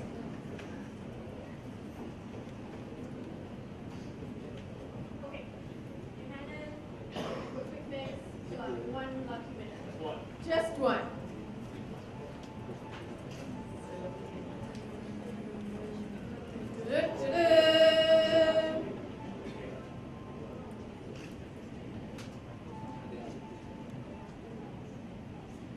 This is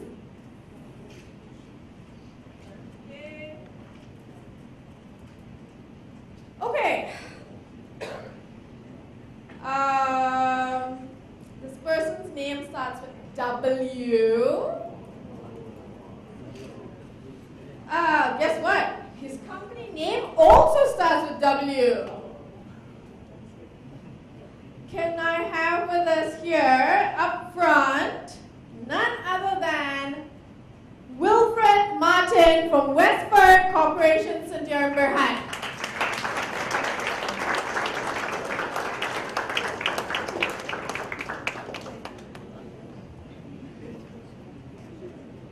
Congratulations, Wilfred. You walk away with a Dell Latitude 10 notebook. Thank you so much. Ladies and gentlemen, thank you so much for spending the entire morning with us. I hope you understand, and we're here to support, serve, and help you throughout your IT environment. Should you have any questions, please approach any one of us. We're all here to support you. We also have our partner booths outside for you to go and basically get to know more about our solutions and products. We also have our Windows 8 machines lined up for you to get to know and to be familiar with them. Our Azure activation booth is also out there. Kinect is also available out for your viewing. Besides that, should you need to know anything else, do contact us. Thank you so much. Enjoy lunch. Have a good day, and I hope to see you soon. Thank you.